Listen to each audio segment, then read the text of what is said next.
Hi, I'm Jen, And I'm Sybil. and you're listening to Every Rom Com, the podcast where we have fun taking romantic comedies seriously. This week on Every Rom Com, we're looking at sports from a woman's perspective as we cover a film written and directed by Gina Prince-Bythewood. We'll take a brief look at the history of U.S. women's basketball, We'll talk about gender roles in sports and relationships. and we'll explore sports movies that are also coming of age stories as we discuss the classic romance Love and Basketball.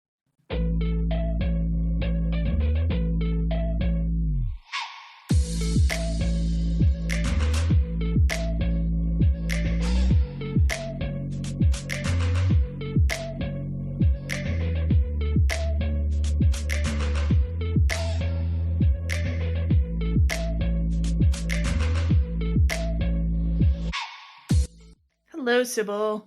Hey, Jennifer, I'm so excited to be here talking about this movie. When you first started talking about the next kind of segments we were doing, this was the film I wanted to do more than anything. Yeah, that's great. And this is interesting. I can't wait till we talk about our general opinion because we have very different journeys with this movie. So that'll be interesting to compare. Yeah, this movie's definitely was on my radar, but your enthusiasm is what brought it to the fore here. And we already talked about on a previous episode in our sports rom-com series, we already talked about kind of some of our favorite sports rom-coms and sports movies. This time I kind of wanted to just briefly do an introduction here where we talk about what relationship we had to sports as children, because this movie, Love and Basketball, starts when the lead characters are 11 years old. So I just kind of wanted to talk to you about what relationship did you have with sports growing up? And also I'll share what relationship I had. Yeah. Yeah. I hate sports and I love sports movies, but I hate sports. I didn't play any sports. I did them for PE and it was always horrible. And I was more of a reading kid. So that's that. But in high school, I was a statistician. And essentially, I was a statistician for track and field and for basketball. So it's one of the few things that I kind of know the rules to, not super well, but I can keep the stats awesome.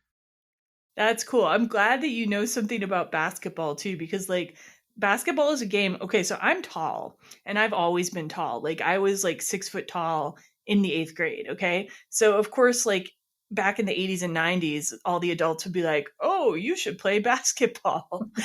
And I really didn't like basketball. So, and I think the fact that all these adults kept telling me I should play basketball and highlighting how tall I was, which is something I got made fun of for, I think that made me like basketball even less. You know what I mean? That's really funny because in this movie, when you watch it, both of our leads are so short compared to all the real basketball players who are like the stand-in actors. Yeah, yeah. But for me, it was just this constant thing, right? And I didn't really like basketball. So what I was going to say is I really know very little about basketball. I played it in gym class. I get sort of the basic outlines of the sport, but yeah, Right. it's not a sport that I really grew up loving. And I too really didn't like sports that much when I was younger, but it was because it was because partly I was a kid who got picked on a lot. And if you're a kid who gets picked on a lot in school, gym class is kind of one of the worst parts of your day, right? Because there's stuff going on, kids will pick you for a team or they won't pick you for a team. And they would specifically not pick me for teams even when I was a good player. There were a couple of things I was pretty good at, like dodgeball. I would always get picked last anyway because I was not popular. And also you have to wear those little gym shorts and stuff, and It's it's horrible. They're the humiliating. worst. They're the worst. Whoever designs those are like monsters. And then in middle school, you have to get dressed in front of other kids and undressed. And it was just a whole stew of things I did not like. Then my parents encouraged me in high school to take up one sport. And so I took up soccer and I hated that too and the reason I didn't like it was not because I didn't like soccer. I thought it was kind of fun, but the sport itself. But if I screwed up on the field, the other kids would yell at me, right? And I just didn't need any more of that stress in my life, basically. So I kind of had a bad relationship with sports, but it was more because of my social position in school, Mm. I think, than the I don't. sports I don't like themselves. being. I don't like being hurt, and I find that sports are very injurious to my body. So I don't want to be at all. One time in PE, in soccer, I slipped on the field and knocked all the wind out of me and smashed my head on a rock, and I had to be taken off the Oh, field on a stretcher. And I was after them, they really didn't make me play too much. I got to like sit on the bench and stuff. Yeah. Wow. That's not fun. No. Yeah, no, I'm not a big fan. Also, this is an interesting movie to talk about basketball because you don't actually see much basketball in this movie at all. Like, Yeah. like Yeah. although it's very deep into basketball, it's not like a Hoosiers or something.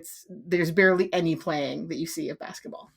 Yeah, funny enough, like another episode in our sports rom-com series, the writer and director of Bull Durham said that, I'm paraphrasing here, but he said roughly one of the biggest mistakes you can make in a sports movie is having too much sports. So That's correct. That's 100% correct. That's because people are like, how do you like sports movies so much? You don't know anything about sports and you don't like sports. I'm like, it's not about sports. It's about the feel of the sports. It's the passion. It's the drive. It's the underdog stories. I love it. but I will say, like, so I was saying I didn't like sports that much when I was growing up, but like, there's another side to that too. Like when I was really little, I liked playing baseball with my dad. Like when I was really little, at a certain point, he tried to start like training me to be like a good baseball player and like do things more correctly. And I was like so stubborn as a kid, and I just wanted to have fun. So that, and then my brother was born and he was more amenable. So my dad started training him instead. And then I kind of fell off with baseball too. But if there's any sport that I kind of like, as like a team sport that I kind of like playing, I guess it would be baseball. It's the one I understand the best. We went to baseball games when I was growing up. I always thought they were kind of fun. And I like that there's like a variety of things you do in baseball. You know, you're hitting, you're running, you're catching. You know, there's a lot of fallow time too, which I kind of like. Baseball is my favorite of all the sports to play. Like, but I guess I do other sporty things too. I like swimming. I liked roller skating. Yeah, and yoga, which isn't really a sport so much. I tend to like individual and non-competitive things more. I don't know. Are there any sort of adjacent things like related to sports that you like? I like dancing. There you go. Yeah, I love dancing. But yeah, that's pretty much it. I don't like really any sport. Anything that requires a ball or competitiveness, I'm not about. Yeah. Was there ever a point where you liked sort of casual sports playing? Like, you know, like I kind of like playing volleyball a little bit too if it's just casual. That can be fun, like at a family reunion. I hate all of it. I don't like to sweat. Okay. I don't like outside. I don't like to sweat. I don't like to be dirty. And I don't generally love hanging out with a lot of people in that way either. Like I don't like competitiveness. Yeah. Yeah, I try not to make it competitive when I do stuff like that. Like volleyball for me is just like pure fun. And if people start getting weird with it, I'm just like, nope, we're playing in the wrong game here. I mean, I would 100% watch a bunch of people play volleyball if they were hot and naked. I'm here for that. I love watching rugby players. They're super hot. I don't mind soccer players, but I'm not watching for the sport at all. I'm watching Yeah, clips of that's hot dudes. interesting too, because I find watching sports like way less interesting than playing them too. Like if I had to choose watch a sport or play a sport, well, granted, right now I have long COVID, so I can't play as things that I used to play. But back when I was healthy, if I could choose between watching and playing, I would choose playing. No, totally, totally get that. So yeah, we'll wrap up our conversation on sports. I'll see if we have any future guests on the show who have any sports backgrounds in their childhood. But Sybil and I, we are not sporty spice over here. No. No. Before we get started today, a few notes. First, as usual, the beginning of the episode will have a spoiler-free section, but listen out for our spoiler warning when it comes if you haven't ever watched the movie or if you just care about spoilers. We'd also like to remind you that you can follow the podcast on social media. Our Facebook page is Every Rom Com podcast and blog. Our Instagram is at Every Rom Com. Our Twitter handle is at Every Rom Com pod. And you can also find us on Blue Sky at Every Rom Com. And as always, you can find the podcast at everyromcom.com. Send us feedback at everyromcom.com. And if you like what you hear, please rate, review, and subscribe to us on Apple Podcasts or wherever you get podcasts because it really does help. You can also now listen to our episodes on our YouTube channel at Every Rom Com podcast. Please visit us on YouTube today and hit the subscribe button. Also ask for notifications. Make sure you get the notifications as well so you know when everything is launched. And now let's get into the episode by listening to the trailer for Love and Basketball. Can I play? All right, you and Kelvin against me and Jamal. Oh, man, he's a girl. Girls can't play no ball. Ball better than you. I'm gonna be the first girl in the NBA. No, I'm gonna be in the NBA. You're gonna be my cheerleader.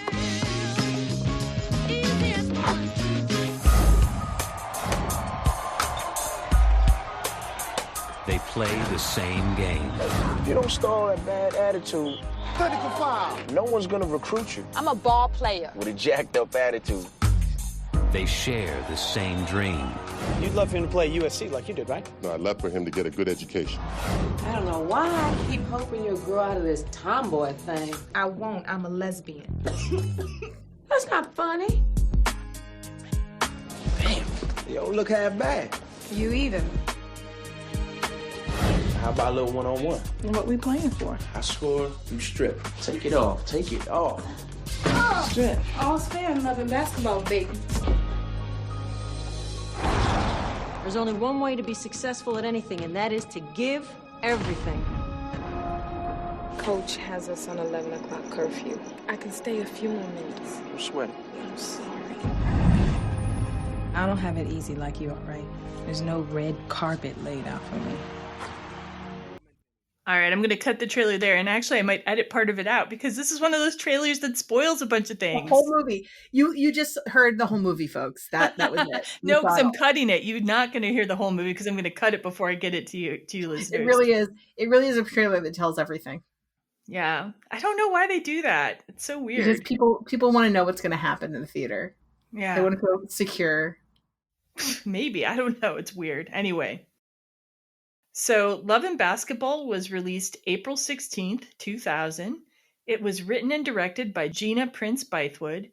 It stars Sanaa Lathan and Omar Epps. The basic premise of this film is it follows the lives of Monica and Quincy. Monica has just moved in and they're becoming neighbors, and they both love basketball. We have Quincy, who his dad is actually already a professional basketball player. So he's like kind of in it, where she's a girl and like girls shouldn't be playing basketball, right? So the film starts when they're 11 and it goes all the way through high school and college and their adult years. And I think it's really interesting because it puts it in quarters like it would in a basketball game. And they deal with their challenges of pursuing sports careers, the difficulties of their lives and families, and kind of the changing feelings about each other, as well as the game that they've, have a passion for. Yeah, so there's a fair amount of interesting facts to know about this movie. A lot of information I was able to gather from the Criterion disc that they recently put out of Love and Basketball, but also there are a lot of articles about this movie. It's a very beloved movie. But here's some of the facts about the film. So Love and Basketball was a very personal project to writer-director Gina Prince-Bythewood. It was partly based on her own experiences growing up as a tomboy and athlete. She also always enjoyed writing love stories. And in the making of documentary on the Criterion disc, she said she wanted to make a Black version of When Harry Met Sally. And when she says that, I can really see it because both stories, take place over the course of, many years. Of a time period, right? Of a time period. And also they're both growing up in that period. I mean, when Harry Met Sally, they're not as young, but like you definitely see like them as people and grow and change. Yeah, and also it's friends to lovers. So yeah, it's same kind of romance genre too. So totally makes sense to me. Love and Basketball was the script for Love and Basketball was initially turned down by everybody, but then the Sundance Institute was interested in it, and they invited Prince-Bythewood to bring her script to their writer's lab, and then their director's lab, and then they offered her a chance to stage a reading of it in front of industry people. So that was her breakthrough. Sanaa Lathan, who would go on to play Monica in the movie, read the part at the Sundance reading. So she wasn't cast at that point, but she just happened to be the person who read the part there. That's cool. Yeah, she was early in. And then through that reading, Spike Lee's production company became interested in the movie, and Lee became a producer on the film. So when casting the movie initially, even though Sanaa Lathan had done a really great job at the Sundance reading, Prince-Bythewood was hoping that she was going to find a basketball player who could act, rather than an actress who could play basketball. She looked at around 700 different actors and basketball players for the role of Monica.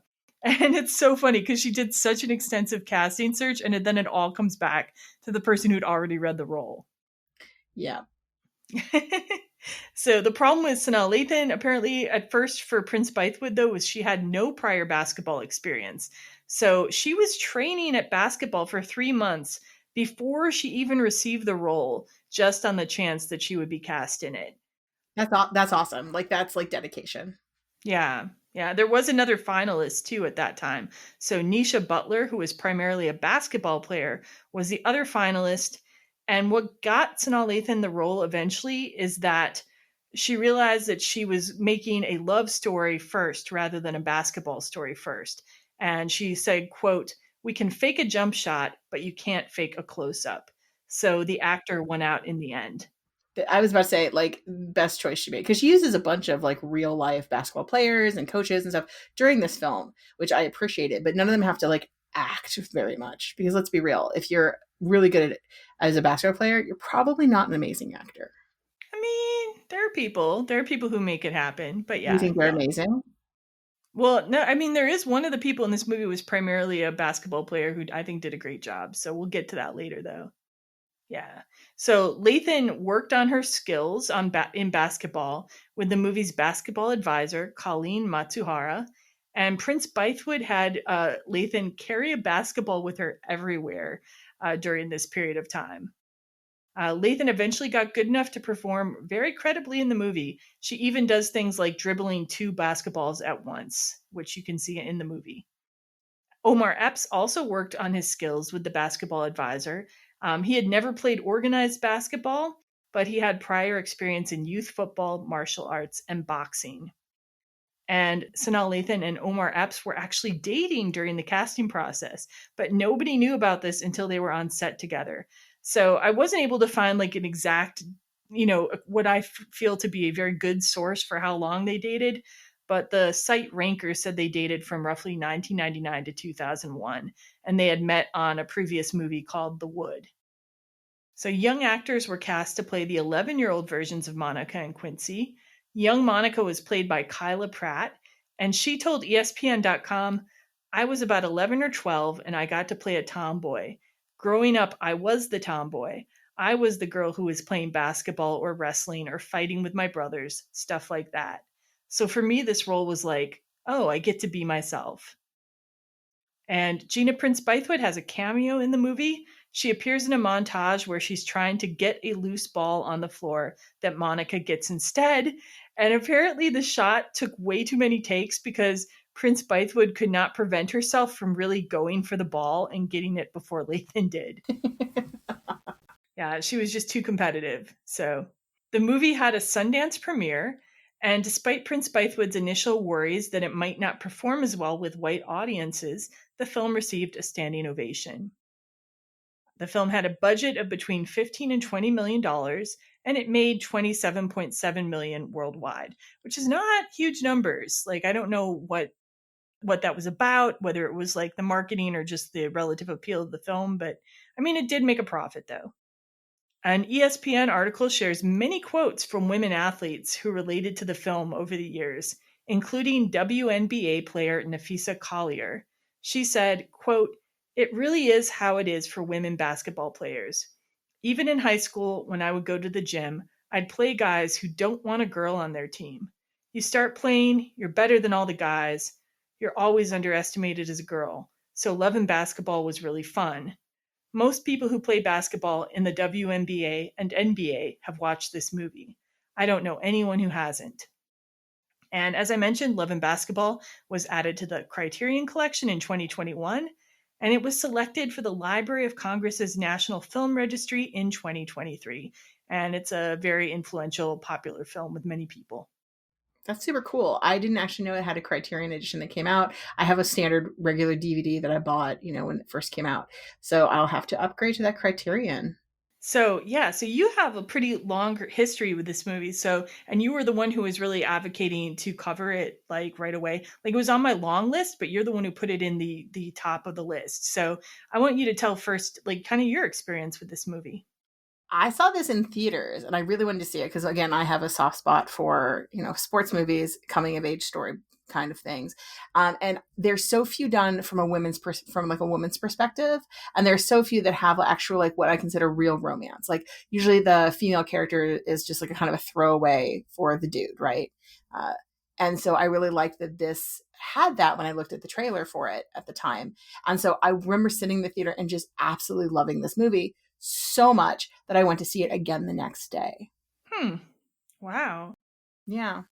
And then did you watch it much like in the intervening years? No, but I bought the DVD as soon as it came out, and I show it to people like during we'd get to have get-togethers. I'm like, oh, we should watch Love and Basketball, and I pull out Love and Basketball for people to watch because I think so many people have not seen this film. I don't think it gets the love that it does deserve, especially sports movies. It's very much, as you said, it ends up bottom of a list. And for me, I think it deserves to be much higher than that. And I know a lot of people will be like, well, because it's diverse. I'm like, no, because it's just a really good romance movie and sports film. Yeah, like for me, I hadn't seen this movie until, let me think. I hadn't seen this movie until a couple of years ago. And I think it's because, like, about 4 or 5 years ago, I mean, really during the Black Lives Matter movement, I became a lot more mindful about trying to expand my cultural horizons and watching like more diverse media. Like, it really has been a gift to do that because I've discovered so many great filmmakers and great authors through that process. And Love and Basketball was one of those movies that I hadn't seen. And then I saw it, I'm like, oh, this is a very high quality movie. Like, I don't think my feelings to the movie are not as strong as yours. I think it's because I'm not a very competitive person, at least in terms of like the way Monica's character is competitive in the movie. And I also like, I don't know, romances where someone falls in love with someone they knew as a kid just don't really appeal to me that much. Like, it's not romantic to me or sexy. I can't even imagine like if I'd ended up with some dude that I knew in grade school, you know? So I don't know. I think that's like, it's not a genre that I tend to go for as much in the romance field. You know what I mean? I actually think of this film. So I always think of this film as two people who are passionate about the same thing. And that what brings them together is their passion for the same, like they're two people who can only understand each other because they would choose their gift of basketball over the other person. And as we get farther in, that comes up, but that's what I really thought was so intriguing about this film is that I love the idea of somebody who's so passionate about what they do and what they love and their talent at something that they will continue to strive to be the best at it, even when there are obstacles in their way. Yeah, yeah, it's not in terms of romance in the romance genre, it's just not my preferred type, I guess. So I would just say, yeah, like I definitely admire I admire the craft in the film though, and the script and the thoughtfulness, and I admire the woman's perspective. Like, this movie passes the Bechdel test so many times, Oh right? yeah. Yeah, absolutely. Yeah, so I've watched the movie a few times since I initially saw it a couple years ago. And like, I guess the reason it wasn't front of my mind is because like it's not as much of a comedy. Like and we've done a lot of things that are like more dramas and including like the movie we kicked off this series with, Challengers. And I was trying to find more of like the typical rom-com comedies for this series. And yeah. Again, Challengers is funnier than this film. You're absolutely correct. Like there's less funny about this movie, and a lot more romance to this movie. And I actually think the romance is done pretty well, considering it's primarily a sports movie. It balances that romance incredibly well. Yeah, I mean, it really. I think the romance is really strong in this movie, and yeah, I agree with you totally about the balance too. So yeah. All right. Any more you want to tell about opinion, or should we get into the cast and crew? Let's get into cast and crew. All right. So I'm going to talk first about writer and director Gina Prince-Bythewood. She was born June 10th, 1969. She's biracial, and she was adopted at just a few weeks old by a Salvadoran German mother and a white father. She grew up in Pacific Grove, California, a community with very few Black residents. And she told Vogue in 2020 that this environment was difficult for her at times. Quote, "It was tough. I felt like I was on an island trying to hide myself. I was always reminded of my otherness." End quote. Prince Bythewood was very good at sports in school, She initially wanted to play college basketball, but instead became a UCLA track star. She told Vogue in the same interview that sports were a lifeline for her, and they taught her to, quote, outwork everybody. And yeah, she brings this up a lot in her, commentary tracks too and stuff, talking about how sports really helped her develop into a filmmaker too, because just some of the same skills and persistence, outlook were helpful in the film industry. So initially, her goal in attending UCLA was to become a writer for soap operas, but she became interested in directing film after watching great movies in her film program. That's probably why she is so good at like writing the romance in there, because she has a background where she apparently loved soap, and soap is so much about romance. Sure. And at first, she was actually rejected from UCLA's film school, but she appealed the decision by writing an impassioned letter to the head of the film department, and then she was admitted to the program after all. So she was like one of those people who just didn't take no for an answer, and she pushed. And sometimes that really pays off. She graduated from UCLA Film School in 1991. Her first IMDb credit is for writing and directing her short thesis film, Stitches. And that's actually on the Criterion DVD. I didn't have a chance to watch it yet, but 2 of her short films are included on that DVD.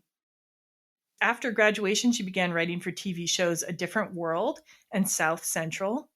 And then in 1995, she received 2 Daytime Emmy nominations for an after-school special that she wrote and directed called What About Your Friends, which centered on the lives of 3 Black girls approaching high school graduation. Prince-Bythewood quit TV work for a time, though, in order to write Love and Basketball. And of course, that became her feature debut in 2000. In 2000, Prince-Bythewood also directed the TV movie Disappearing Acts, which also stars Sanaa Lathan. And then her next feature as a writer-director was not until The Secret Life of Bees in 2008. She also directed for TV in the 2000s on shows including Girlfriends and Everybody Hates Chris, but I really noticed that large gap between her feature films. Did she like get pregnant? Do you know if she like got pregnant or something and had a baby? She has children. I don't know if that's the time that happened. That's often what will happen, right? Is a woman will have, they'll have kids and then they take a stint of time off. Yeah, I don't know. I don't know if that's like what happened in that case. I probably should have looked it up, but yeah, but I feel like a lot of women directors are not given quite as many chances. So absolutely not, especially women of color. Let's be real. Yeah. So 2008 was Secret Life of Bees. And then in 2014, she wrote and directed Beyond the Lights. And actually, a fun fact, I have seen all of her films because I'm in this Facebook movie group and we do this thing called deep dive games where we have to we get assigned a group of creators and we have to choose one and watch everything that they made, or we get penalized if we don't finish. I watched all of her films. So I've seen the whole Prince-Bythewood catalog at this point. Nice. I don't know if you've watched any of her other work or not. I've seen some, but not because I sought them out. Okay. Did you see Beyond the Lights? I've not seen Beyond the Lights, but it's on my queue now because I was like, well, that's a sports movie. Actually, it's more she's a singer in that one.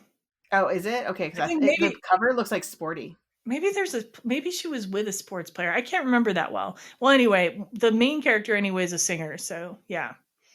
Okay, so in 2017, she wrote and directed for the television show Shots Fired. And in 2020, she directed the superhero film The Old Guard, which I feel like you would like that one too. I hated The Old Guard. Oh, really? So much. Yeah, the second version, the second one just came out too. Ugh, it was so boring. And I love Charlize Theron, and I hated this. It was so bad. Well, Prince-Bythewood did not direct the second one, but yeah. Okay. Never mind. In 2022, Prince-Bythewood directed one of her most high-profile films, The Woman King. She also directed an episode of Women of the Movement. And most recently, Prince-Bythewood co-wrote the screenplay for The Supremes at Earl's All You Can Eat. She is currently in post-production on Children of Blood and Bone, an adaptation of a fantasy novel. An amazing fantasy novel. So good. It's YA, but it's still so good.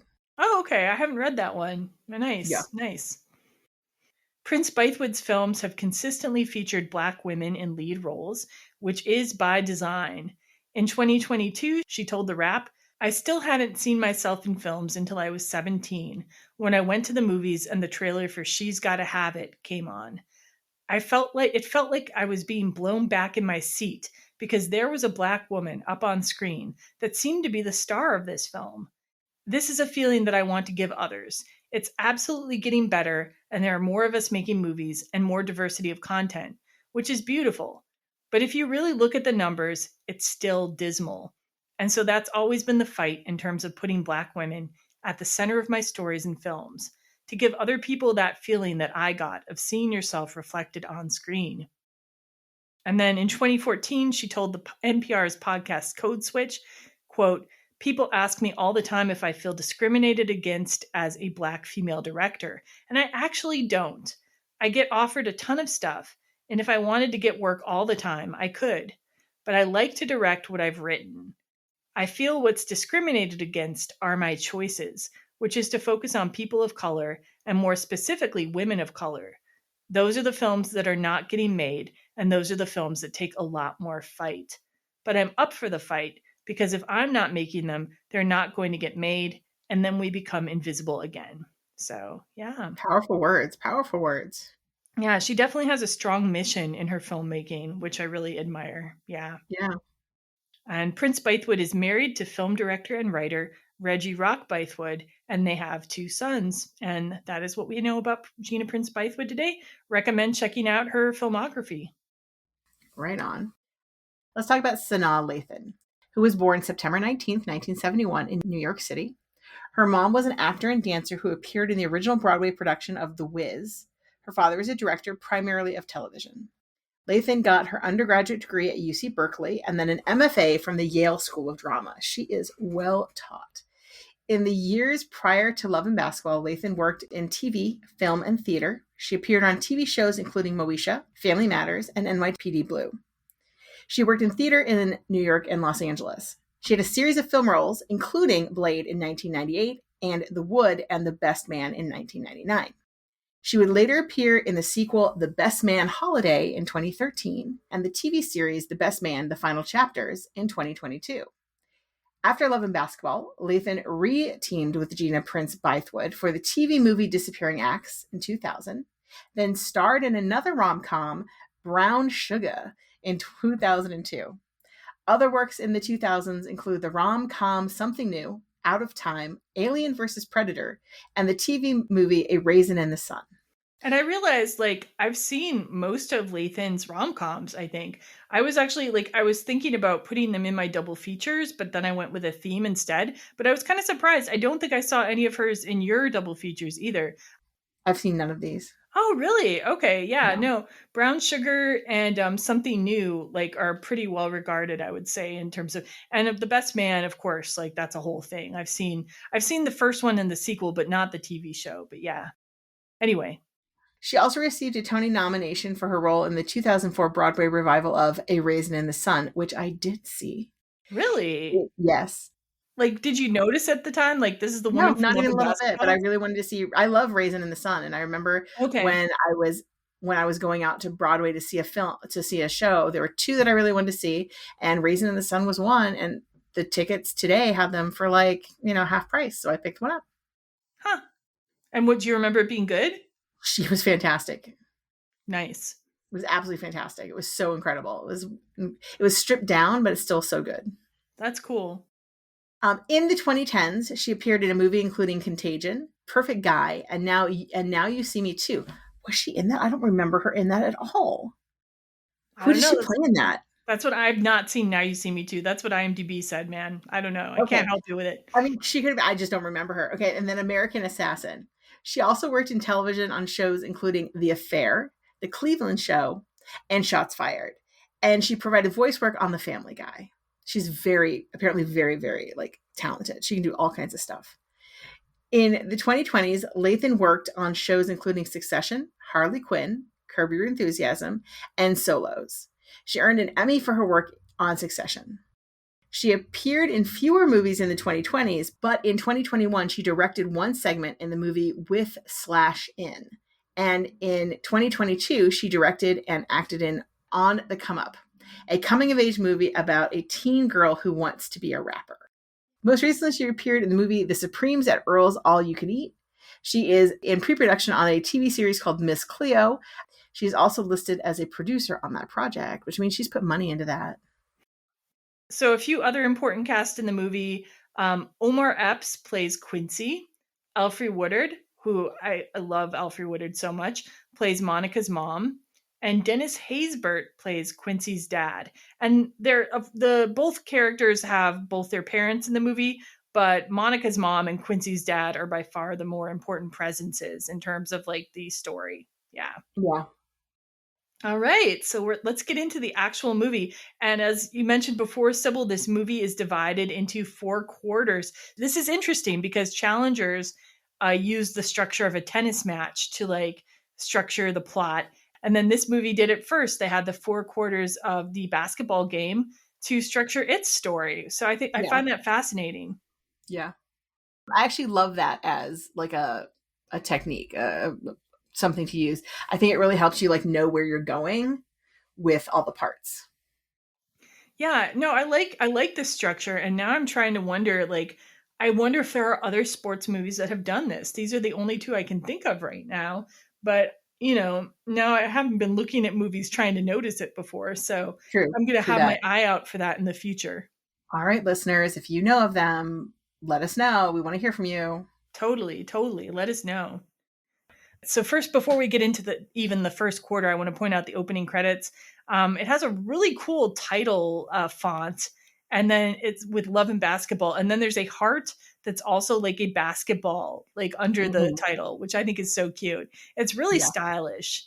And Al Green's song Love and Happiness is playing over the credits. The music is really well done in this movie too. The needle drops in this movie are great. Kudos to the music supervisor.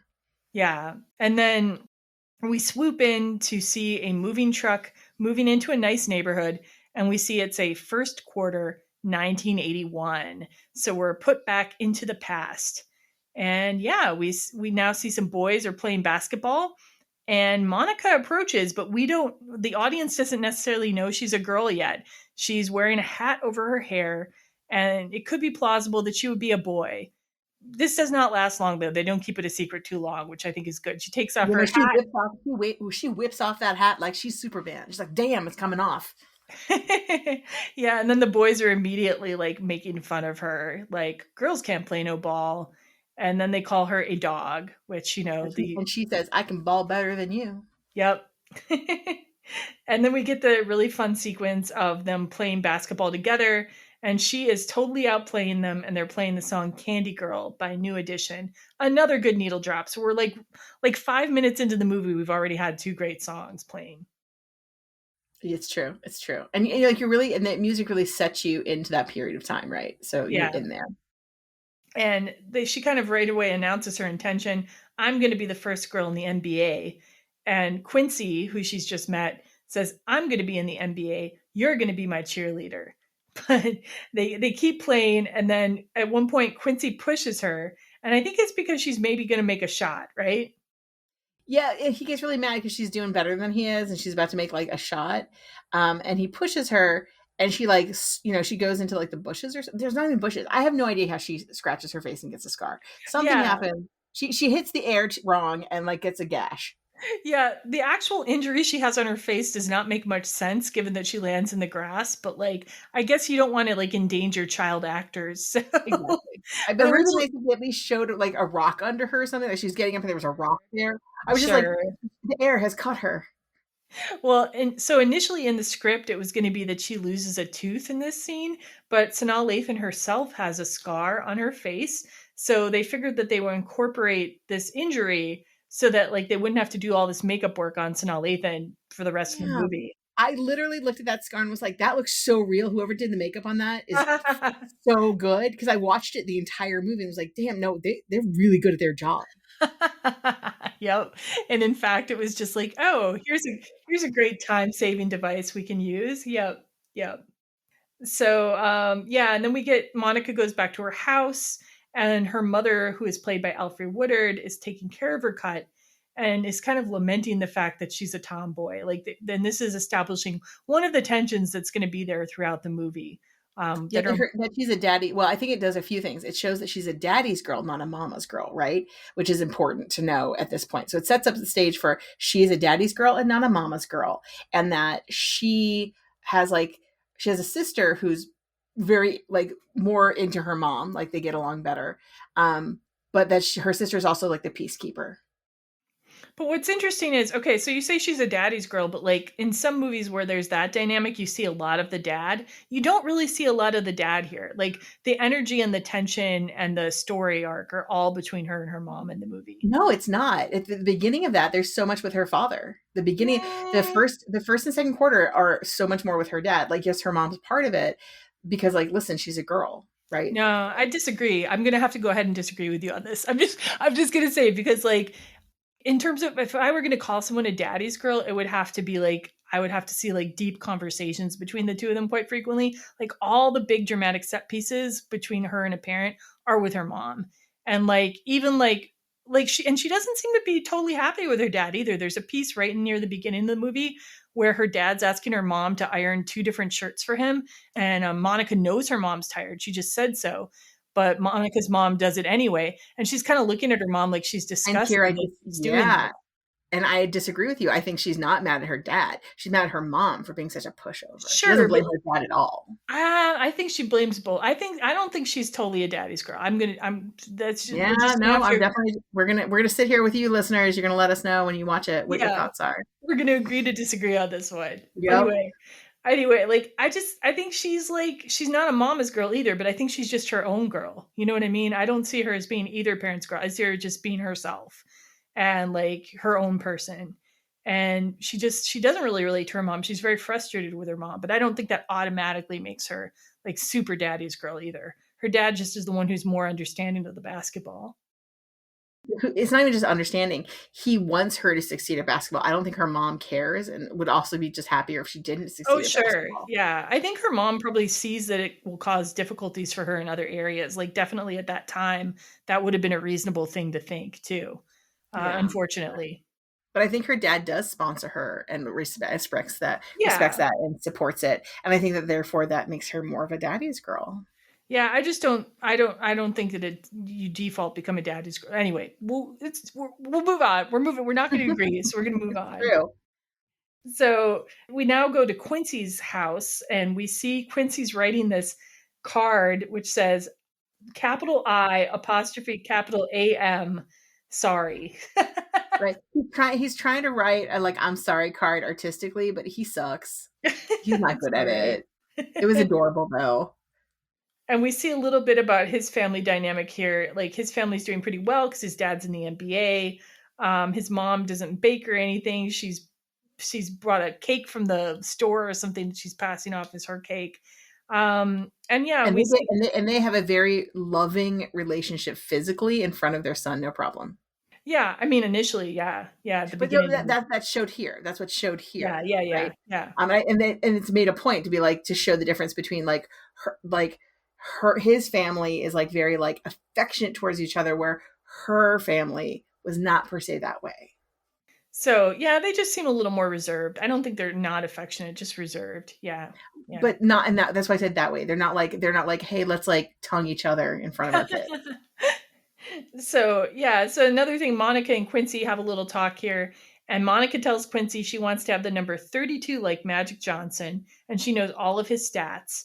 And then apparently Gina Prince-Bythewood had Magic Johnson posters on her wall as a kid, so that's based on her.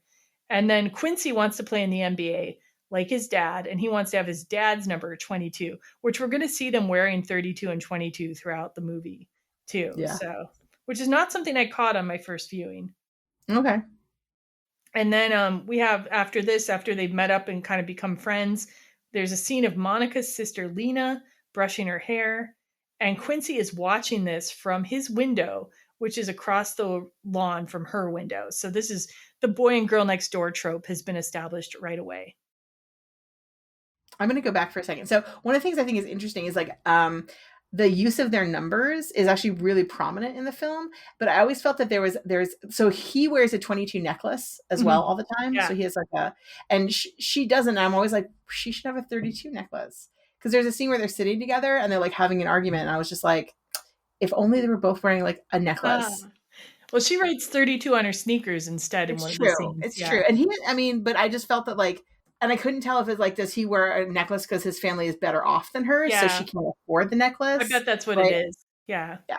But I just felt it was something. It was like, if something I really noticed is like how they both portray their numbers on their bodies. I bet that's a class signal. Yeah. Yeah. That her family's slightly less well off than his. Yeah.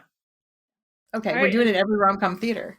Yeah. So, and now we come to a scene where Monica and Quincy are going to go to school together. She comes out in the dress that her mom made her wear. And we're going to do a little Every Rom Com theater of their interaction. Like, do you have a strong preference on who you would like to portray? Who would you like to be today, my friend? I'd like to be Quincy, I think. All right, cool then. I'm going to be Quincy. Sybil's going to be Monica. And I'll also read these stage directions. So here we go. You want to be my girl? What do I have to do? I guess we can play ball and ride to school together. When you get mad at me, I got to give you flowers. But I don't like flowers. Oh. How about Twinkies? My mom won't ever buy them for me. Okay. Okay. I think we ought to kiss now. For how long? 5 seconds? Not out here. Over there then. So Quincy and Monica go behind the house and they kiss for 5 seconds as Quincy counts it out on his hand. Afterwards, they get ready to go to school on their bikes. Wait, because you my girl now, you got to ride on my bike. But I want to ride my own bike. My dad always drives my mom. So? So that means I have to ride you. Come on. I don't have to do what you say. Forget you then, stupid. You stupid. And your dad plays for the worst team on the NBA. What? Last time they won, Dr. J was a nurse. Shut up. Quincy shoves Monica. I don't want to be your boyfriend anymore, you ugly dog. Well, I don't want to be your girlfriend, you big head. Quincy and Monica fight. Monica seems to be winning as we end the scene. And it's important to note that he is then, from then on, big head. Yeah. I would have clipped this from like the internet, but like it did not exist. I felt we needed this scene. I love this scene between these two kids. It is so hysterical. I never had like one of these like little kid romances, but it really does feel true to a little kid romance. It does. It really, really does. This is exactly how I imagine you get boyfriend, girlfriend as like 11-year-olds and then immediately break up. Yeah, maybe they don't always break up as quickly as these two did, but yeah. And it's interesting too, because there's going to be some tension in terms of like gender roles and expectations in their relationship in the future. And this is like a foreshadowing almost. So the kiss scene, the child actors Kyla Pratt and Glendon Chapman were very shy about doing their on-screen kiss. They required a fair amount of rehearsal before they were able to do it without just like giggling or feeling too awkward. I think it's so funny though. Like the important part about this kiss is how long will it last? Yes, exactly. 5 seconds. And they have to make sure it lasts that 5 seconds. So I talked about the gender roles. Like, I think it is kind of cool how she's portrayed as somebody who's very independent and she's not going to listen to a guy tell her what to do. And yeah, like she clearly is interested in the idea of being his girl. Like she's smiling, but she doesn't want it if it's going to interfere with her independence. Yeah, forget that. Forget it. So in that we fade out of that fight that they're having in the grass and we fade right into the second quarter, 1988. So the first quarter is pretty much the shortest period of the movie. It's just setting everything up. But I think it really does do a great job setting up some of the tensions for the film. I think it does a great job of setting up the attention for the film as well as the family structures, right? And their family is important to who they are as people. Yeah, definitely. So second quarter is 1988. And this opens with a montage showing Monica and Quincy in their high school basketball setting. As we mentioned before, we see Monica with her number 32, Quincy with his number 22. And the high school that's in the movie where they filmed, Crenshaw, is known for its good basketball programs. And the high school scenes include many real players from the girls' team. I don't know if it includes players from the guys' team. It just mentioned the girls' team, so I don't know. It's funny because I recognize a bunch of the girls basketball players, but I didn't pay attention to the boys. I'm assuming it probably had regular like boys basketball people in it too. Wait, you recognized them like you knew these people? Like like I knew who, like I recognized them as real basketball players. Yes. Is it because you were like had met them? Like I'm curious. No, it's not because I met them, but like I mean, they're on TV. The high school? Like, yeah, high school on TV. Like it shows up when people are watching. Like you can see high school games. Oh, They're on like PBS and stuff, like your local okay. PBS. Is Yeah. it not like where you are? It's not that like that where you are? I mean, I don't know because I've never tried to watch high school. I've never tried to watch basketball of any type on TV, so I don't know. I would not say that I go out of my way, but it's like, it's on in sports bars and stuff. So, if you ever like go to the sports bar and hang out, you're gonna run into it. Yeah, So, as no. well as on at my sushi place too. The sushi place I eat constantly is having like local high school like soccer and baseball and basketball games on. Weird. I don't know, maybe it's just an LA thing. I don't know. Well, apparently they're a very good team, so that would make sense, I suppose. Yeah. So apparently Crenshaw's a very good team. And then in this montage, we also see one of the movie's basketball advisors, Colleen Matsuhara. She's sitting in the stands watching the game in the montage. This movie has a lot of montages, let me just say. Yes, it does. It loves to use a good montage.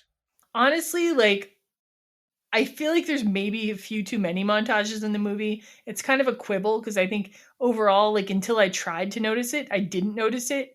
But like once I noticed it, I was like, oh, there's a lot of montages. I did not notice until you just said that. Then I thought about all the different. I'm like, yeah. But also, sports movies love a good montage, and apparently, It's this movie's like I have 4/4 of montage area stuff. Okay, that's true. Yep. In this montage, we are also shown one of Monica's challenges in basketball is that she can be a bit aggressive and emotional on the court. So when a call doesn't go her way, she gets put on the bench. She gets put on the bench, and then at home, her mom and then even her dad aren't sure about her future playing basketball. Like her mom doesn't want her to really. Her dad's just kind of saying, oh, well, it might be time to get realistic because she apparently has one last chance to kind of get seen by recruiters. When we first come into the second quarter in 1988, I think it does a really good job of setting up like where we are very easily. So we have Quincy, and he's like playing with the ladies, right? He's just like sitting being like, look at all the ladies fawn around me while I'm in my 22 jersey. And he's like watching her. And then she's playing on the court.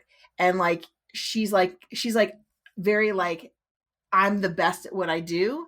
And I'm like, I'm so awesome and arrogant, but also she loses her cool. And when she loses her cool, she loses the game. Right. Yeah. And so I think that it does such a good job of setting up who these characters are in this quarter so quickly. And that's just such good writing. The storytelling is very economical and effective. Yeah. Now we see scenes of Monica watching Quincy in different circumstances. We see her watching him making out with a girl by a car next door. And then we see her watching his game. And at Quincy's game, Shawnee, who's played by Gabrielle Union, asks Monica to pass him a note. First, Shawnee compliments her hair, which is like not good looking at all. It's just like in a freaking ponytail or something. It's all frizzy and crazy. She compliments her hair. She's like, your hair is so good. Mm-hmm. And then she's like, now give this awesome note that's pretty much like, I want to have sex with him. To him, please. Thank you. Yeah. Like, yeah, definitely Monica's being used as a way to get to Quincy. Like, kind of establishes that her and Quincy are tight, but she's not seen as any kind of romantic threat. Yeah, which I thought was really interesting. Like, everyone knows that, like, she's not getting with him. That's not what they're about. Yeah. Even though Monica is obviously in love with him. Like, you could tell. Obviously. Yeah. Yeah, that's obvious. Now we have a scene with Quincy and Monica in a car, and he treats her like a guy, basically. Because when he finds out she's got a note from Shawnee Easton, he's like, with the big ass titties? And he's like all excited about it. And like, that's like a guy talking like you would to another guy, basically. Yeah. And Monica's clearly like jealous. She calls Shawnee a trap ass hoe. And that's one of the parts of the movie I didn't love. Like, I never like sort of slut shamey stuff, but it does seem realistic. It was the 80s, right? It was late 80s. This is like super what would be happening. It also just seems realistic. Like, like at that age, and especially if you're Yeah. jealous, you know, and like you feel like you're invisible sexually, and this other Totally. girl's, yeah. Totally. And At but that point, I have a question for you. At that point, do you think that Quincy really doesn't notice Monica as like a sexual person at all? She's just like his friend, his bro. so I feel like in that car when he asked about whether she had a date for the dance or something, like I Yeah. almost felt like he was maybe probing her a little That's bit. what I thought too. But it's hard to 100% tell. And Yeah. is he interested in her because he's like, I'm interested in you, maybe you're hot or sexually or like jealousy, or is it I'm just interested because like I don't want another man taking what I think is mine and you're my best friend. Yeah, I don't know. Like it was hard to Yeah. say. Like I feel like you're supposed to get the realization that he is into her at the actual dance, like it's hitting him. But like I feel like there could be like an affectionate, romantic feeling towards her even before Yeah. he notices her sexually, maybe. Yeah, but Monica's fully into him and she's just like, I Mm. can't say a damn thing, but I'm super into you. Yeah, that's another reason it's hard for me to relate to the movie though, because like I cannot keep my fucking mouth shut if I'm interested in someone. Like I could not do that. Sit around for like, I don't know, 6, 7 years, like not saying anything. It would not happen. I'm sorry. So yeah, I don't know, Monica. I mean, I get Monica it. can. She will. She's going to be quiet about it. You don't want to ruin the friendship. I get it, but it's like it's just not me. So it's interesting to me. Yeah, so this is the coolest scene though. This is like such great storytelling here. Back at home at his house that night, Quincy's parents are fighting in another room, and he doesn't want to hear it. He climbs out of his window. He goes over and knocks on Monica's window, and without even talking, she Yeah. just lets him in, gives him a pillow and a blanket, and he goes to sleep next to her bed, which shows you right away that this is like something they've been doing. She already knows, like this is the kind of intimacy they have. Right. I think this is such a good thing, like writing wise, that you can say so much with saying nothing at all. Mm-hmm. Right. Because, you know, now, you know, as you said, their relationship, this is probably going on since they were kids. Right. And that his parents are now struggling. And so that's important to like that's like the precursor of like stuff that's going to be happening. It's important to understand that they're struggling. So much goes on in such a tight, small sequence. It's brilliantly written. Yeah, and it establishes that passageway between their two rooms too. Mm-hmm. Like Yeah. that, like we've already seen that a little bit with them looking at each other, but now we know that this is just a place that they meet. This is a place where things happen between them. Yeah, totally. They come in and out of windows. They're those friends. So now we have the championship game that Monica's playing in, and this is partly shot from Monica's POV with her internal monologue about the game. And, you know, contrary to what you might expect in a sports movie, she doesn't win at the game. She leaves that game very disheartened. Yeah. Do you think this section works? Do you like hearing her like how she's playing and like how she like loses her confidence and as she's going along? Yeah, it works for me. I mean, I've seen this in a lot of sports movies too. Bull Durham uses this too several times, and I think it's effective for me. What about you? I liked it. I wish that they had actually like gone like used it farther. I where they cut it off. I would have liked to have been in her head when she fully fucked up and that like aftermath of that. Like I wish we'd known more. And we're already in her inner monologue. Let's like know more about what it's like. They pull away when she's kind of made mistakes and people are already like upset at her for it. Yeah, I don't know. I'd have to watch it again to see what I thought about that. But yeah. Yeah. But I do like having that inner monologue of like what it's like in her head when she's playing. So now after this game, Monica's sister is talking to her about this spring dance again. And she tells Monica that she set her up with a college guy.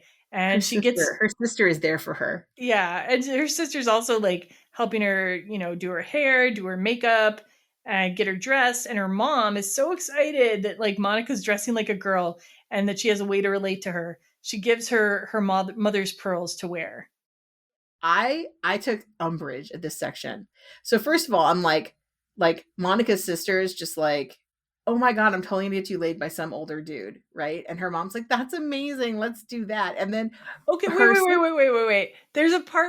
Okay, I don't think she's trying to get her laid. Actually, like there's evidence. I'm gonna give you evidence right now. Okay. And maybe this is just because I saw the deleted scene, but there's a deleted scene where she's in the car with the guy, and the guy specifically says to her, your sister told me not to touch you, but I can't help myself. So her sister didn't, the intention was not for her to get laid. The intention Well, was that is to get not the just as intention bad. I would have seen, and that's not how I read this at All all. right, Because all if right. you're setting your sister up with a college man, that college man is not going out with little girls because he's doing your friend a favor, right? He wants something very specific from you. I've met college guys that are jerks. I don't know, whatever. I'm not saying he's a jerk. I'm saying that he's a man in the 80s, and if he's going to a dance, that's what he wants. Well, I've met college guys who would be able to behave in a gentlemanly manner. Let's I'm say. not saying he's not going to be in a gentlemanly manner. I'm saying that that's what he wants. And so the sister knows that. And then I also took umbrage at the idea that her mom would be like, I'm going to give you these pearls. And like, has she ever let the sister wear those pearls? Like, Probably. I just wish there had been a different conversation, like where she'd be like, I think go get the pearls. I think it's time that she gets a chance to wear them. I would have liked that line instead. I bet no, but like the fact that her sister knows where the pearls are probably means she has worn them. I just think everybody knows where the pearls are. No, I don't know. Yeah, so I felt that this is an area that I was like, this is like one of the spaces I'm like, I would have given you notes. I would have given you notes later because I was on board with it. Like I just assumed. I mean, there used to be a thing where dances like this is like maybe predates the 80s a little bit, so maybe it's more old fashioned. But there used to be kind of a tradition of like a guy would just go with a girl to a dance to escort her as a favor, like as a kindness, not to like get laid. Like, so that was like absolutely, but that I did not feel that was this case. Like that was not the feeling I got. It wasn't. She never says like again. She would have been like, "Hey, I got a friend from college to take you so that you get to go to the dance and like aren't alone." But she's like, "I got you a college boy." I'm just like, whatever. Okay, yep. I wasn't bothered. Put it that way. Okay, that's okay. Okay. Now we get to the dance, and I like the way it kind of pushes into the dance floor. The camera kind of pushes in, so you're right amongst the dancers. I think it's really dynamic filming. Everyone is dancing like pretty close together and like they're into it. And like the girls are wearing pretty tight dresses and so forth. And then Monica enters this scene with the college guy and she's so ill at ease. Like she's wearing, her coat is still on. She hasn't even really thought about taking it off. Her coat is on and completely covers her entire body, right? Yeah. It's like, like a London fog kind of like coat and it's completely up to her neck. Yeah, and then her date takes her coat then, and like she's wearing. He's like, "Can I take your coat?" And she's like, "Are you cold?" Such a good line. And he's like, "What?" And he's like, "No, so I can hang it up." And she's like, "Oh, okay." Yeah, like that was weird to me. I was like, "Really? You didn't understand that phrase?" Anyway, but she's wearing this like really tight white dress, and she looks good. She doesn't look like super like uncovered. She looks pretty elegant actually, but she's like not used to being in a dress. Like this is established. At one point she's sitting and she has her legs kind of open because she's not used to like closing her legs. She's not used to having to close her legs, right? Right. Also, I think it's important to note that like Quincy's girl, like Shawnee, who he's with, Shawnee at the dance, goes up to her and is like, "I didn't know Nike made dresses." Like trying to put her down. Right. Yeah, well this is because like when she walks in, Quincy sees her and says, "Damn," and then leaves Shawnee for a minute to go talk to her. Like he makes a beeline for her, and this is what prompts her to be extra kind of catty to. Absolutely. But I did think it was a good burn. I was like, good burn. I don't know. It seems silly to me, but yeah, that was a great burn. But then also, Monica's date shows up as soon as Quincy shows up, and like he's taller than Quincy, and he's kind of like establishing, his he possession. Looks like a basketball player, whereas Quincy does not. Yeah, totally. Yeah, like, but Quincy is feeling her. He's into her. He is like noticed her sexually at this point. She has boobs. Her hair is not in a bun. That's amazing. Yeah, and then I think this scene, the most romantic scene in the movie to me, is actually when they now have a slow dance. They're each dancing with their date that they came with, but they're looking at each other. And it's this great 80s song, "I Want to Be Your Man" by Roger Troutman. And just the gazes they give each other, like so much longing, like so much of that energy. Like this scene worked for me as the best romantic scene in the movie. Like even though there's sex scenes, I don't care. This is the one I like. I think this one's a really good, I think it's a very good like keep that tension. The tension is building between them scene. I liked it very much. Like, I mean, a lot of people have been there, right? Where you're with one person but you kind of want to be with someone else. Like, I've Yeah. been there. You're separated from someone that you want to be with. And it's like that kind of tension is juicy. Yeah, totally. All right, so now they go back home. We see them back home, and Monica notices that Q, like sometimes he's called Q in the movie, that Q is also home early, and she has received a letter from USC. So she goes out to talk with him with her letter, and they find out through this discussion that neither of them were that into their dates. They both kind of just like ended the date early, and also that she was thinking about how many offensive rebounds she had in her game while her date was trying to make out with her. And then Quincy knows how many offensive rebounds she had. This is how you know it's love right here. He knows she's been thinking about it. He doesn't even question that she was thinking about it. He's like, of course you were. No biggie. And I got an answer for you, girl. I'm in love with you. It's cool. Yeah, he's paying attention to her life. He's paying attention to the parts of her life that matter, right? This other he might guy, not be like romantically in love with her at that point, but he loves her, right? So like this is, and that's, I think that establishes it so well. Yeah, and he opens her USC letter for her. Can anyone in any movie ever open their own college letter? Let me just say.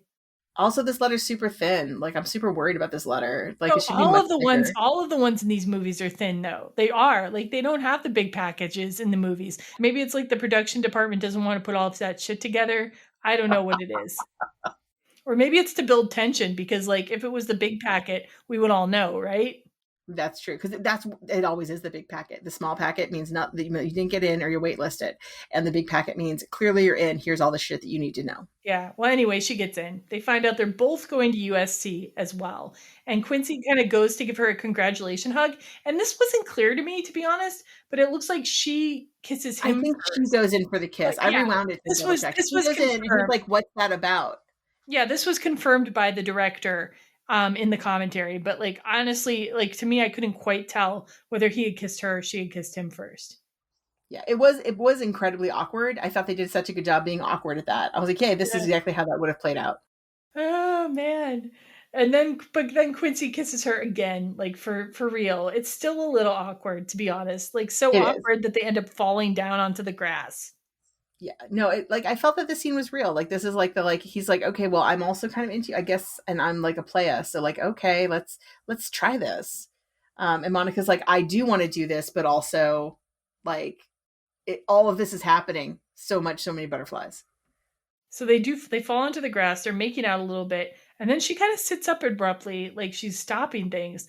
But instead of like Quincy seems to think, oh, well, I guess we're not doing this. But instead, she invites him to come in, like I think to her room. I think. Yeah, she's like, let's go to my room because for sure this grass is not where I want to be having like any of this happening, and my clothes. Apparently, the sex scene was written to be happening in the grass, and the actors were like, no. They're like, I don't really want to be filming sex scenes in grasses. Well, can we just go to the bedroom? I think it was character work on their part, actually. I think they were like, would these characters really do this?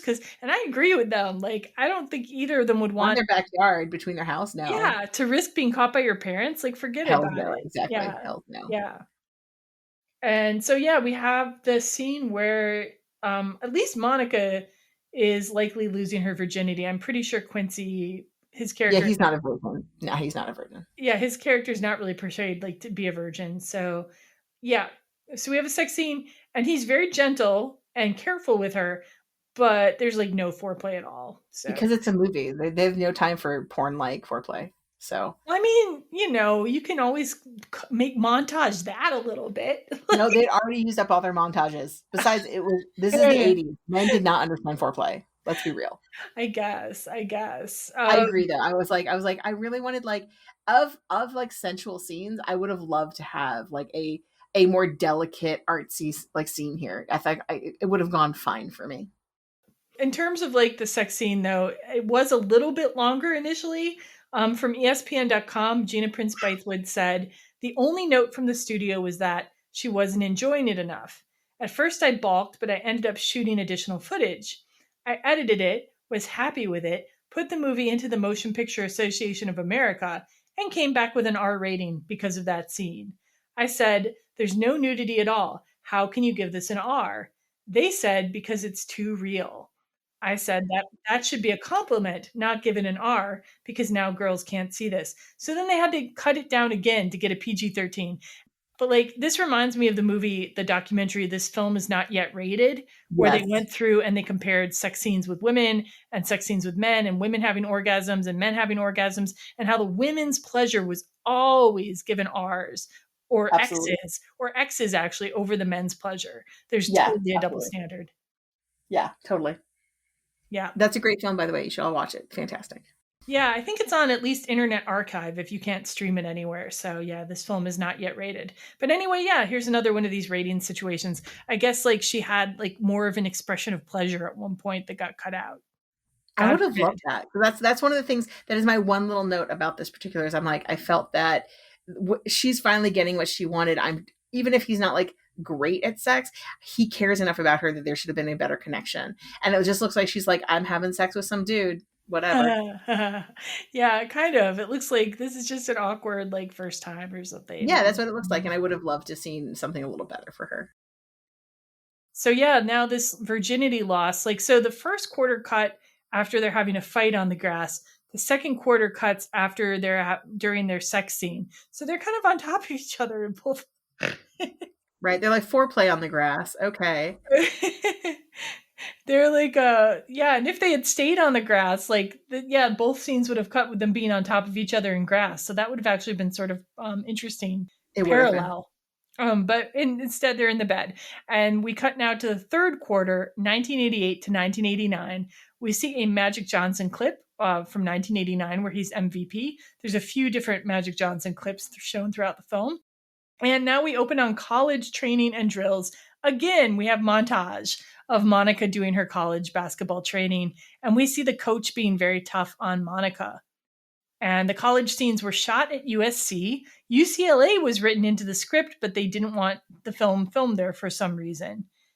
And yeah, I don't know. Yeah. And the college team actors were real basketball players, including Erica Ringor, who plays Sidra, a rival point guard on the team. And I thought Erica Ringor, that's one of the ones I was going to say. I thought she did a great job in that role. She did an okay job, but I wouldn't say she was great. I felt that her stuff was very wooden. Yeah, I could tell that she's not an actress. Like she's very wooden at times. She worked fine for me, but yeah. I found out what a point guard was for the purpose of this podcast. If you, like me, did not know what a point guard was, the NBCOlympics.com says Monica's position is this. The point guard is primarily responsible for bringing the ball up the floor on offense and distributing it to teammates. Typically, point guards are among the smallest and fastest players on the team and adept at ball handling and passing. So that makes her height not that big of an issue. Like you were saying, she's a lot shorter than the players. But like this is a very key position, like, which I did not realize.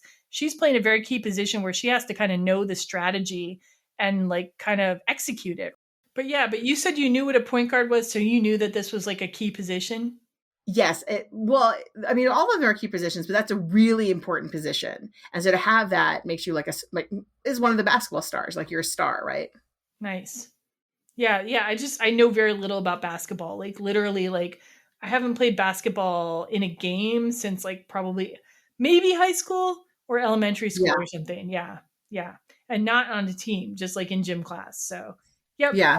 Basically what I know about basketball is that you should put the ball in the hoop and you shouldn't travel. That's what I know. Don't travel. Definitely not traveling we don't want to do that for sure. We don't like to foul people. We don't like to reach in. Yep. I wouldn't do that anyway, because I don't care enough. So right. Yep. Anyway. I think that's one of the things that stands out about this movie is like, you don't have to know basketball to enjoy the movie itself. The basketball just happens to be there. Sure.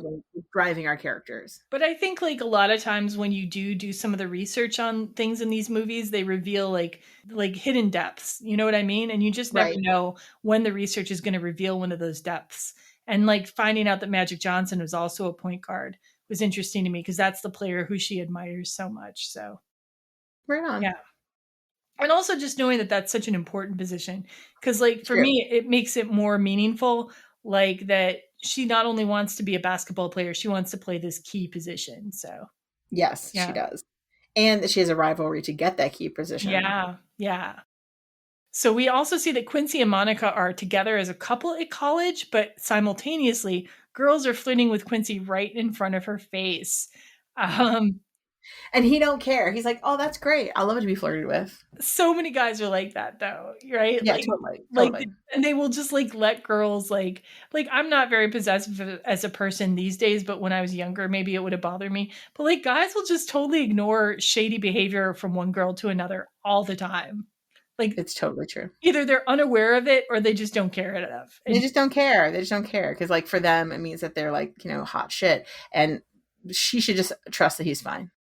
And then he reassures her, though, with all these girls, you're the only one I know who's for real.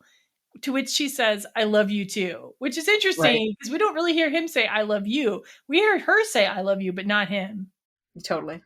Yeah. He's more of a shower than a sayer. He's more of a shower?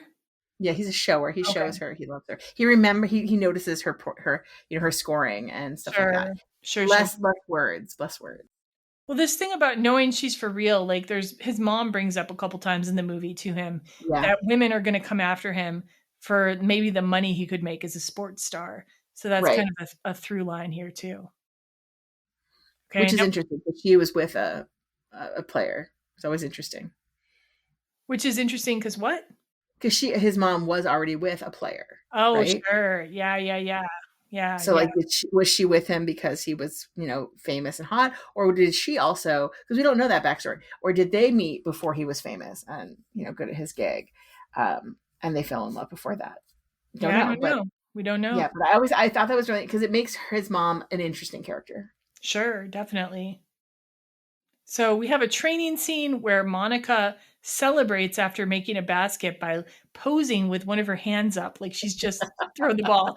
And the coach punishes her by making her stand like that in that position for the rest of practice. I like this tough coach portrayal. You always need like one of these tough coaches. Right. I also like that, like, she isn't hot shit, but I don't know if the team would be this mean to her in real life. Like, I don't know. There's at least one girl who's really nice to her. I don't know. Yeah, but like a bunch of that team is just really like just mean to her, and I was like, whoa, okay. But like she instead of Monica like getting down about it, she's just like, yeah, I'm just going to become better then. Well, the rival player Sidra specifically is mean by telling Monica she only made the team because the original girl who got recruited got pregnant and couldn't come. So like that is a hard thing for her to swallow. But she goes back to her dorm and she's worried about it. And Q cheers her up by offering to play a strip basketball game with her in his room where he's got this little tiny basketball net. And then this is the strip basketball scene. What is your opinion about the strip basketball scene? Anything? I mean, I think it's fine. I could have lived without this scene. I think I understand what it's doing, but I would have liked to see their relationship get deeper at this point, like to understand like where they are. And I think this scene doesn't really show like where they are in their relationship yet. It just shows that they're dating. Right. It shows that they're like playful sexually and she's more comfortable in her sexuality. And it's serving a function to offer a parallel to a scene that we will see later on as well. But also that we know that she's struggling when he's doing great. Like everything's coming up roses for him and she's fucking on the struggle bus. And during this strip basketball scene, we hear the line, "All's fair in love and basketball, baby," from Monica. That line's going to be repeated later, so pay attention. There's also, we keep having people say, "Where's the D?" on the basketball court all the time, meaning where's the defense? She goes, "Where's the D?" to him. And then he like takes off his pants and is like, "It's right here." Just like all men. He's like, "Here's my penis." I mean, she kind of walked into it. She super did. That's what she's looking. That's how it is. And then she says, "I won," and he says, "I wanted you to." So we also get callbacks for this whole scene later. So that is one reason to have this scene here. Absolutely. So now we have another montage. What this movie needs is a montage. We see a montage of Quincy and Monica playing college basketball games. And this kind of shows a disparity in resources and attention between men's and women's college basketball. Like if you look at the audience sizes, for example. Like for a montage, I think this does a really good. Again, I understand why this montage is here. I think it did a really good job. I did appreciate that, like when you watched it for like a second time, you really could you could understand like the resources that men get that women are just like, I barely got anything and nobody's noticing me, but we're working our asses off. Yeah, yeah, You know, and you know it showed, and it's talked about as this continues on, but like I really appreciated that. That's kind of like the subtext. All right. So before we get to the spoiler section, I did want to include in this episode a very brief history of women's basketball because there's a lot to know about this. Like if I'd gotten really into this topic sooner, there was a whole book I could have read about it. But yeah, I'm trying to be more realistic about the podcast lately. So, Sybil, if you know anything more about the history of women's basketball while we're going, you can feel free to put it in there. But I don't think I know anything about the history of women's basketball. all right. When I was reading your notes, I was like, that's fascinating. Well, let's get to what we have. So it's very brief, but here's like a little bit of an overview. So I didn't even know when basketball was invented, but apparently it was invented in 1891 in Springfield, Massachusetts. But then in 1892, it was first played by women at Smith College in Northampton, Massachusetts. And that's so funny because you and I went to Hampshire College, which was one of the 5 colleges with Smith. So that happened. I took quite a number of classes at Smith. Yep, women's college, and they were a pioneer apparently in women's basketball. So who knew? Who knew? I mean, I was so interested to find that out. But for many years, then women were playing basketball in colleges and I think in other clubs and things too. But they were playing often a modified version of the game, which reduced its strenuousness and physical contact. So they had like the court divided into more different sections or something. And the amount that a woman could move in the game was kind of limited to a certain area. And they weren't supposed to dribble the ball for too long. And it would exhaust them clearly. Yeah. Now, mind you, if it started at Smith, remember one of the small weird things about Smith College is they had easy rider stairs, like half size stairs, because women weren't supposed to have to pick up their feet as much. It was bad for their uterus. Really? Yeah, you didn't know that about those stairs? No. Oh my gosh, there's so many weird things about Smith that like I did a tour of Smith when I was there, and there were so many like weird things that were like, oh, we designed it this way because, you know, it's better for women. It didn't like joggle their brains. It was better for their uterus, etc.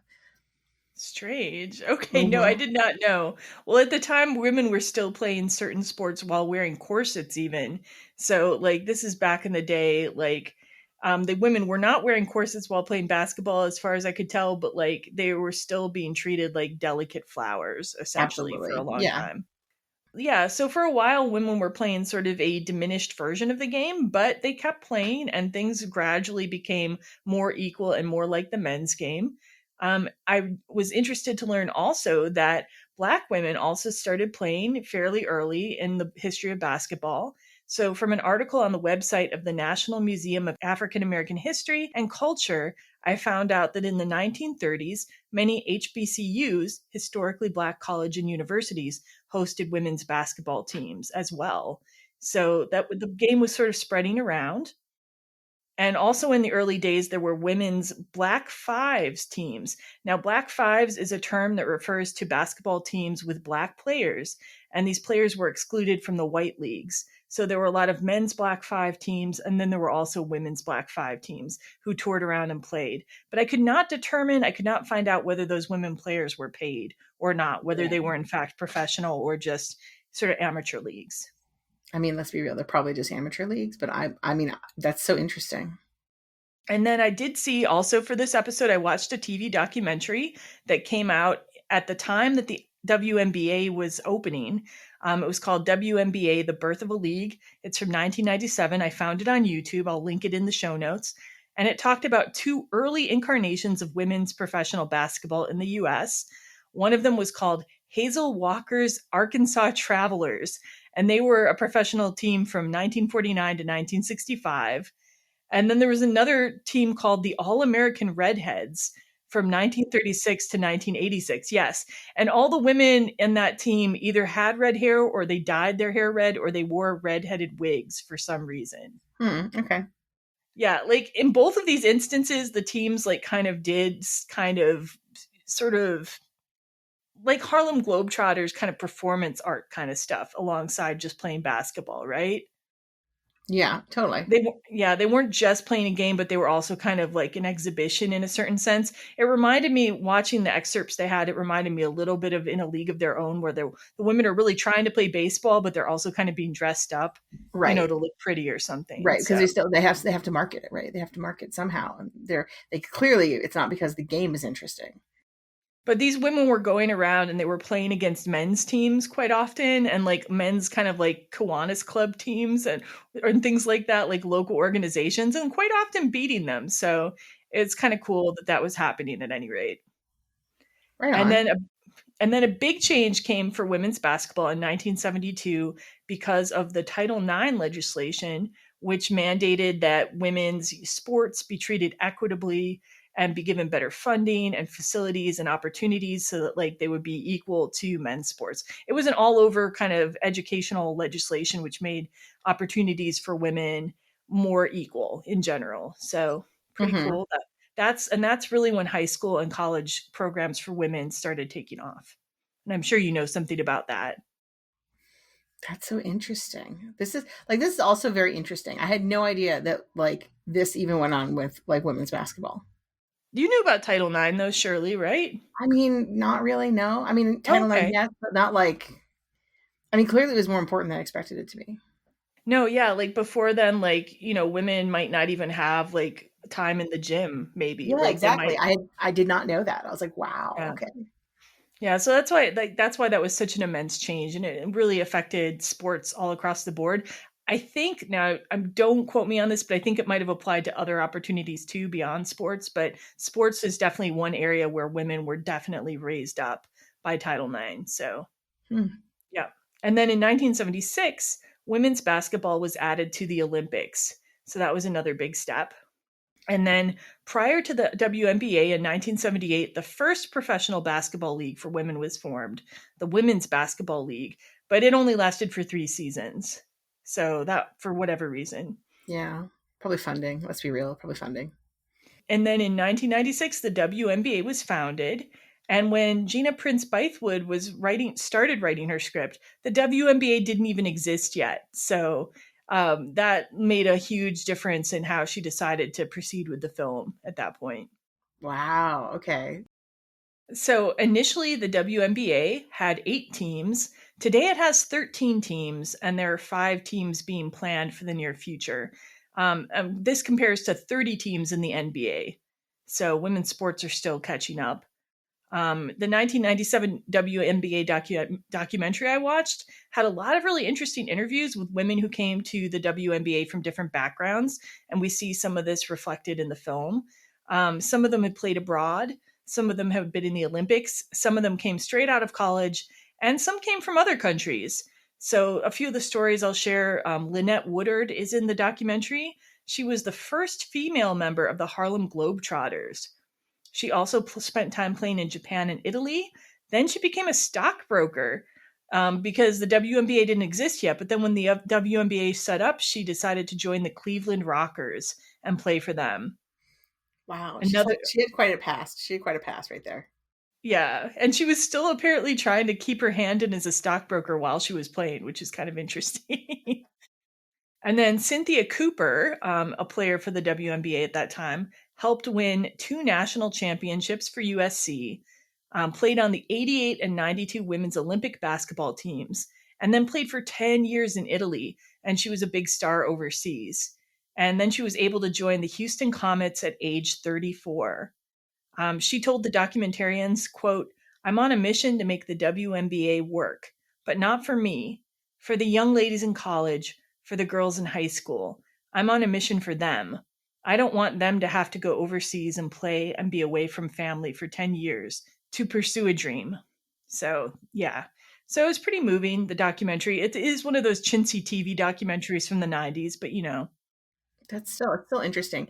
I wonder what the average age is of a WNBA player. 34? I mean, that's not young in any way. No. She was definitely like at the sort of the end of her kind of trajectory, but like to be able to have that opportunity at the end of your career must have been pretty amazing too.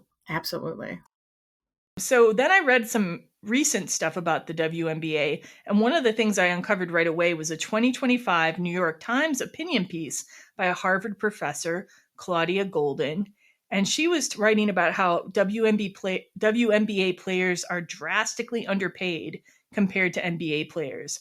So she said the average NBA player's salary is around $10 million in the current season. That is 80 times what the average WNBA player earned, about $127,000 in the 2024 season. And she went through and she did calculations of how many views per player would be on streaming platforms and then also in the audience. And she calculated that WNBA players receive about 30% of the views of NBA players on streaming and about 25% of the NBA players on in-person attendance.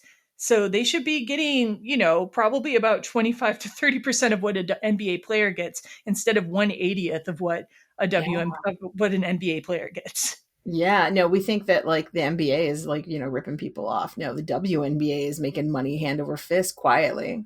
The money that they're bringing in, they're not pushing back to their players, whereas the NBA is pushing money back to their players. Yeah. And there's been there's been the women's soccer teams have finally started to get paid more. And so it's kind of like a trend that needs to keep continuing. Mm-hmm. She wrote, the end of her article, she wrote, "The world of women's professional basketball is ripe for an economic update that better reflects its influence and irresistibility, but it has not happened yet. The people who run the NBA and WNBA are instead badly underpaying the women who entertain and thrill us with their feats of athleticism." And I should note that they are run by the same organization. So it's not like one organization doesn't have as much money and the other does. They're the same organization, and the streaming is actually packaged together too. So yeah. Oh, I didn't know that. No, they're just stealing. They're just greedy little bastards. Yeah, the ladies need some more respect. Yep. Totally. Anyway, yeah, that's what I learned about the history of women's basketball. So, well, thanks for sharing it with us, Jen, and doing all that deep research. Because let me tell you, I bet most of the listeners, including me, had no idea. I bet there are listeners though who know a lot about basketball. Let's keep it real. I'm very ignorant about these things. So I feel like I'm just scratching the surface of what there is to know, unfortunately. But you can't know everything. That's how life is. True. All right, and now we're going to begin our spoiler section. So if you have not seen Love and Basketball and you would like to remain unspoiled, here's your chance to dip out and then come back in once you've watched it. Yeah, so now we come to a part in the story where Quincy and Monica's encounter some problems with their relationship. And first, Quincy encounters a problem with his relationship with his dad when he finds out that his dad has been cheating on his mom. Okay, so this part's really interesting because his dad just baldly lies to him and is like, so what happens is Quincy finds out that his dad and his mom are having hard times in their relationship because he has a lawsuit against him, paternity lawsuit against him from somebody he apparently has a baby with, and he's like, no, it can't be mine. That's a bald-faced lie. And then Quincy goes home, and his mom's all drunk and shit, and she's like, I have cheating photos. So she has cheating photos. So she's found the chick, or at least some chick, that he's been cheating with. And then and it's her belief that, he is the dad. But the whole time, the dad's like, no, it's not my baby. I think it is. I think we do find out that it's not actually the baby, but it kind of doesn't matter. It's exactly. You're still cheating. So, and also he just straight up lied to Quincy. He lied to his face. Yeah. And his dad has been so important to him, through his life. He loves his mom and he ends up siding with his mom in this situation. But his dad has been his hero, right? Yeah, it's his hero. And he wants to be like his dad. And now he's like, I don't want to be like my dad. He's an asshole. I think he goes a little extreme about this, but hey, dudes can be very melodramatic. Yeah. So now we have a scene where he's talking with Monica on the bleachers and telling her about this. And she wants to listen and she wants to be there for him, but she has a curfew where she has to be back in the dorm, I guess, or she will not be able to play in her basketball game. And Quincy is not understanding about this. He's really angry that she won't sit around. And like, He has I don't know, man. He's a boy tantrum. He has a like, I can't believe you choose basketball over this horrible thing that's happening to me. There aren't these things called phones in the 20th century. I don't know what to do. Like, That's a good point. She they could totally literally could just have this on a phone call. I was like, sweetie, I have to go back to my room, but like, I'll call you as soon as I get there. Yeah, that is a very good point, actually. Yeah. I was like, this part of the movie was a part that I was just like, you know what? Leave that fucking asshole. Never mind. He's a fucking baby. Well, she doesn't try to leave him right now. Like she wants to be there for him. But yeah, he's really stonewalling her. So the next time we see now another montage, more montages, we see Quincy and Monica playing. He seems to be preoccupied with what's going on with his dad, and he's not doing well. But she is really doing a great job. So she is on the up, and he is going down right now. This is the montage that I hate the most because it's like so egregiously like cheesy. Like he's like, I can't even hold a ball. I have 9 hands. Like this part, I'm just like, come on now. Like we could have done this a little better. Like it's just, he's just like the worst basketball player from like a good basketball player to a person who like trips, throws the ball, misses things. Not like he's just missing baskets. He's like, oh, I hit it into the wings somewhere and I'm just so angry about life. Right. And she's just like, look how amazing I am. Yeah. Which is fine for her. But I really was like, are you kidding me right now? He's going into this deep, dark spiral that he can't play basketball this badly. Okay. So after this, Monica like Monica's coach calls her in and she's given a chance to start as the point guard in the next game. And she's getting this opportunity over Sidra, her rival. So this is like really significant. But doesn't she get it over Sidra because Sidra got an injury? No, but Sidra is supposed to be better by the next game. Like that's the point. I never I've watched this a bunch of times and I don't think I ever caught that. I was always just like, because Sidra's just injured, and the first time she's playing, Sidra's still on crutches. No, but like, so this game that she's played right now, Sidra is still injured, and that's why she's given the opportunity to play. But now she's being given the opportunity to play in this next game. And she says, but coach, like Sidra is supposed to be better by then. And she's like, oh, but you did great or something. Yeah, she's taken the spot while Sidra's injured. Yeah, I don't, yes, you're absolutely correct. That is what happens at that point. And I was just assumed that like the coach was like, I don't think Sidra is going to be good enough yet. I don't think she's going to be like back in the game. I've been really happy with what you've been doing. But I like your version. I like the version like where like she's just like, you're the best. Get on in there. Well, she's testing her out. She's seeing what she can do. So yeah. Absolutely. Yeah. Absolutely. And it does. And they do have like a very like good coach conversation where essentially the coach says, I'm hard on you because like Monica's like, I think that you hate me. Why would you give me this opportunity? Because like apparently Monica's like a baby. And the coach is like, I'm hard on only the people I care about. Like if it's when I ignore you that you have to worry. Yeah. Like, and like I feel that that's very true. Like for me too, like when I've had students, like, I mean, I tried not to ignore any of my students, but if I had students, I felt a lot of potential there. I would definitely try to give them a little extra help when that sometimes meant extra critique too. So right, push them a little harder. Yeah. Like I see potential in you. You can do a little better than this. Yeah. Anyway. So let's see. Monica then has a party with her team because they're all happy because they won. Quincy's at the party, but he's like kind of drunk and he's talking to some other random girl. And then when Monica wants to talk to him, he doesn't want to talk to her. He just tries like making out with her and trying to get her to leave the party to have sex. And she's just not really feeling that kind of energy there. Yeah, she's like, come on, let's celebrate my wins. I've been there for you a bunch of times celebrating your shit. I know that you've got like some shit going down, but like you didn't lose a limb, sir. Like you're going to be fine. So like seriously, he's such a baby. I like this whole section. I'm just like, Quincy's a loser. He's such a loser. I hope they don't end you're up hard together. on him. That's because he's a big fucking baby. He's big head baby. But hey, when it comes around, I'm okay at the end. It's cool. But I think it's not just like she just wants to celebrate. She even tries to talk to him about things and he won't even talk to her. So it's true because he's a huge big head baby. So, but yeah, like he's going through it. He doesn't understand that she didn't understand that he was going through it. She's supposed to drop all of her shit, which I'm sure triggers her a bunch because like she grew up with a mother who dropped all of her shit for her Yeah. father, right? Yeah. This is where I wish that this script had had more space to kind of like play with that dynamic a bit more, because I think it would have made their characters through this section stronger as as they move forward. But I mean, you picked up on it anyway, so. Yeah, but I would have appreciated it just being acknowledged, like coming from there instead of just Quincy being like, I'm so angry, oh, and she's like, I don't know what to do, but I'm staying strong in my own right. Because like I would have liked it that she when she goes and talks to her mom, that would be the conversation. Like, I'm having trouble with my man. I want to talk to you, Mom. I think that would have been a really interesting way to go with the script. Nothing bad about the way it's gone, but like when I've watched it millions of times, this is the section I think that I would have asked to zhuzh a little bit more. Okay, fair enough.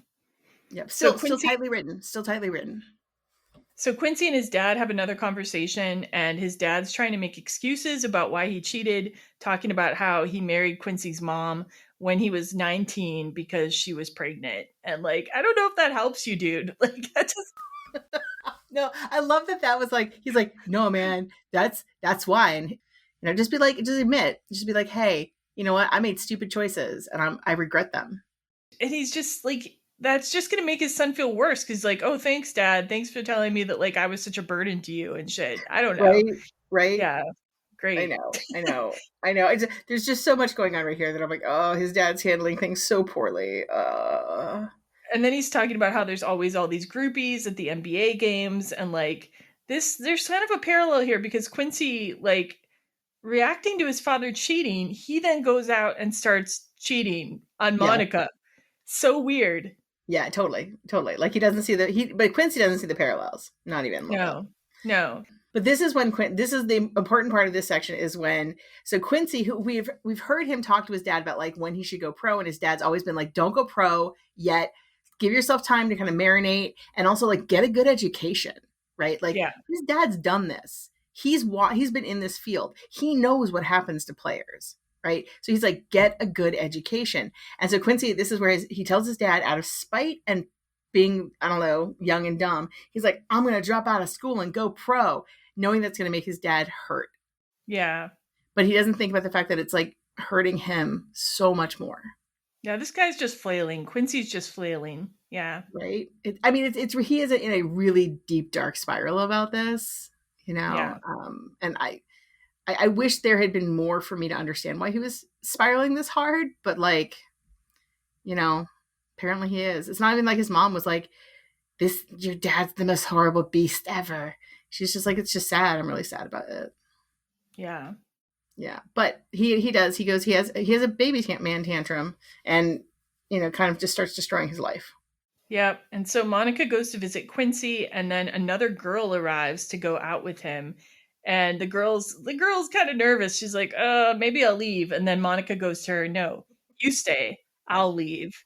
This scene. Okay, so Monica's there. She's trying to like work it out with Quincy. She's trying to figure out what's going on with him and have a good conversation and just be like, dude, I feel you're hurting, whatever. And Quincy's like, I don't like blah. I don't want you. Like, I'm just being kind of like bitchy and standoffish and cold because you left me on bleachers and couldn't talk to me when I needed you to talk to me. And she even brings it up. She's like, listen, I had, basketball was the most important thing. So if anybody should understand it, you should.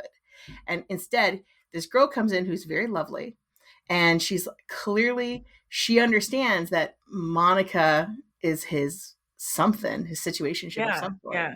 But she's not willing to leave Quincy. She's like, no, man, he's mine. I'm about to take him from you. And Quincy is like, no, she is willing to leave. She's like, she feels uncomfortable. She tries to leave. That's why Monica says, no, you stay. I'll leave. Like, the girl doesn't want to deal with this shit, I don't think. Well, you might be right. I got the feeling that she didn't want to watch this happen, but she wasn't willing to be like, I'm not. She wasn't like, asshole, I'm out of here, right? She's just like, I'll leave and let you work this out. And also, she says, I'll see you later to him. Yeah, that's true. So like for me, she was just like, I don't like the vibe that's in here. Okay, she said, no, she said, I'll see you later before, not this time. Oh, okay, cool. All right then. So yeah. So she could have been like a really legit person and been like, oh, I realize that I'm now the other woman, so maybe I should like leave, and that he's literally using me to break up with you. Yeah, I like that Gina Prince-Bythewood didn't set up a situation where two women are fighting with each other over a guy. You know what I mean? Absolutely. I did. I appreciated that as well. That it was just kind of like I felt this was a very real situation for a dude to like create because he doesn't want to have the conversation. Yeah. And he also wants to hurt her because he's trying to like blow up his entire life. So I have now a clip I'll play of another scene between them, and this is actually going to be a breakup scene between them. So I'll play that clip. Can we talk? Talk to your new girlfriend. Look, I took the hoe to Burger King. Cheap date. You shared time for me. So you messed around to prove a point? What'd I just say? Yo, you got your head so far up your ass, it took a cheap date for you to notice me. What cue, man? Did I forget to kiss your ass like everybody else? You forgot to be there. That night you wanted to talk about your dad. I had curfew. What was I supposed to do? Stay. If I stayed, I wouldn't be starting. Or at least you got your priorities straight. I never asked you to choose. You never have to. I'm a ball player. If anybody knows what that means, it should be you. If basketball is all you care about, why are you boning me? Why don't you bone Dick Vitale? Wait a minute. Hold on.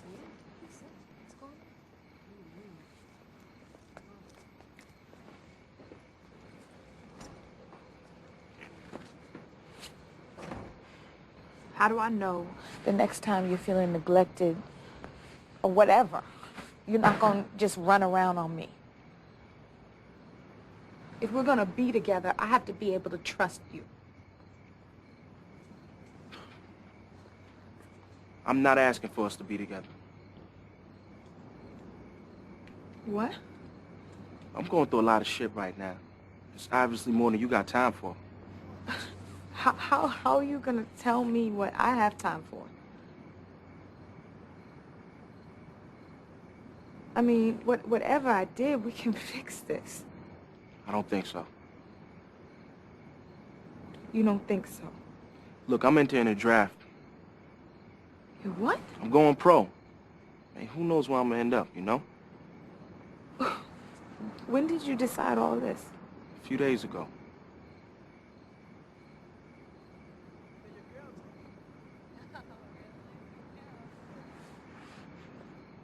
So that's it. Just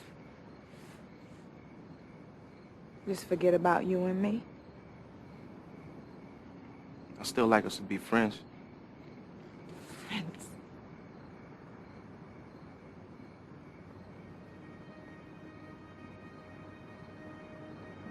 Look, I'll see you around.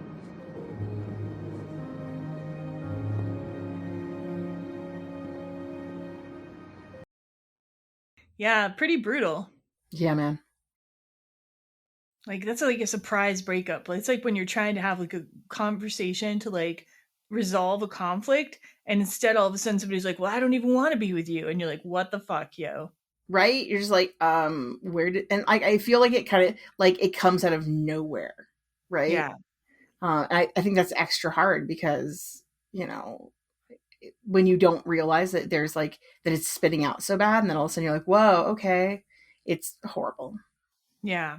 No, this is really, it feels really realistic though, this scene. Yeah, totally. The writing. Ugh, but you're just like, seriously, dude, like this is how you're gonna do things?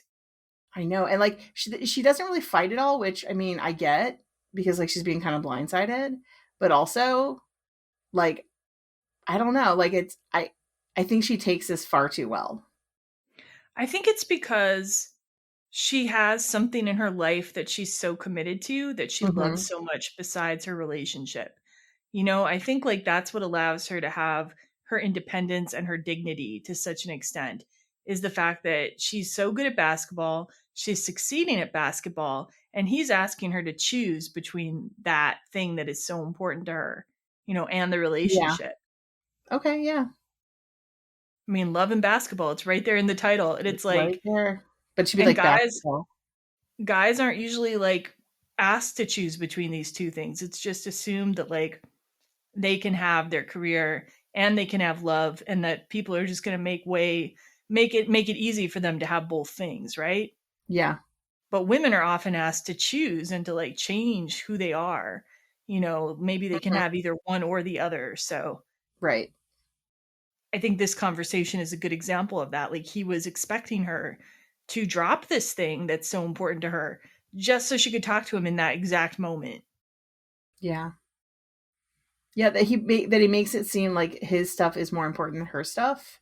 Again, like I said, I'm sure for her, she was like, dude, no, that's not how this relationship works. And also, if anybody should understand that basketball comes first, it does. And there were also phones we could have just called each other. So Yeah. I have so much trouble getting past that point. I'm like, dude, there's like phones you could have called. Yeah, I don't know. I mean, it is a good way though to set up and show like, how these conflicts occur, like where he is still in this very kind of misogynistic or macho kind of patriarchal way of thinking, right? Where like it's taken for granted that your woman is going to like put everything aside to be with you. Yeah.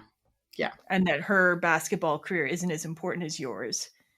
Yeah, her basketball career isn't even as important as like his feelings about himself, because it's not even like he's like, I need you to come to game instead of going to your own game or something. He's just like, literally, I just want you to sit with me and make me feel better while I'm sad. And I mean, it is important to be there for people you're in relationship with, but she was being there. So it's he's definitely being a baby in this part of the movie for sure. But that is such like, I think it's such like a good breakup. Like it's such a realistic breakup scene.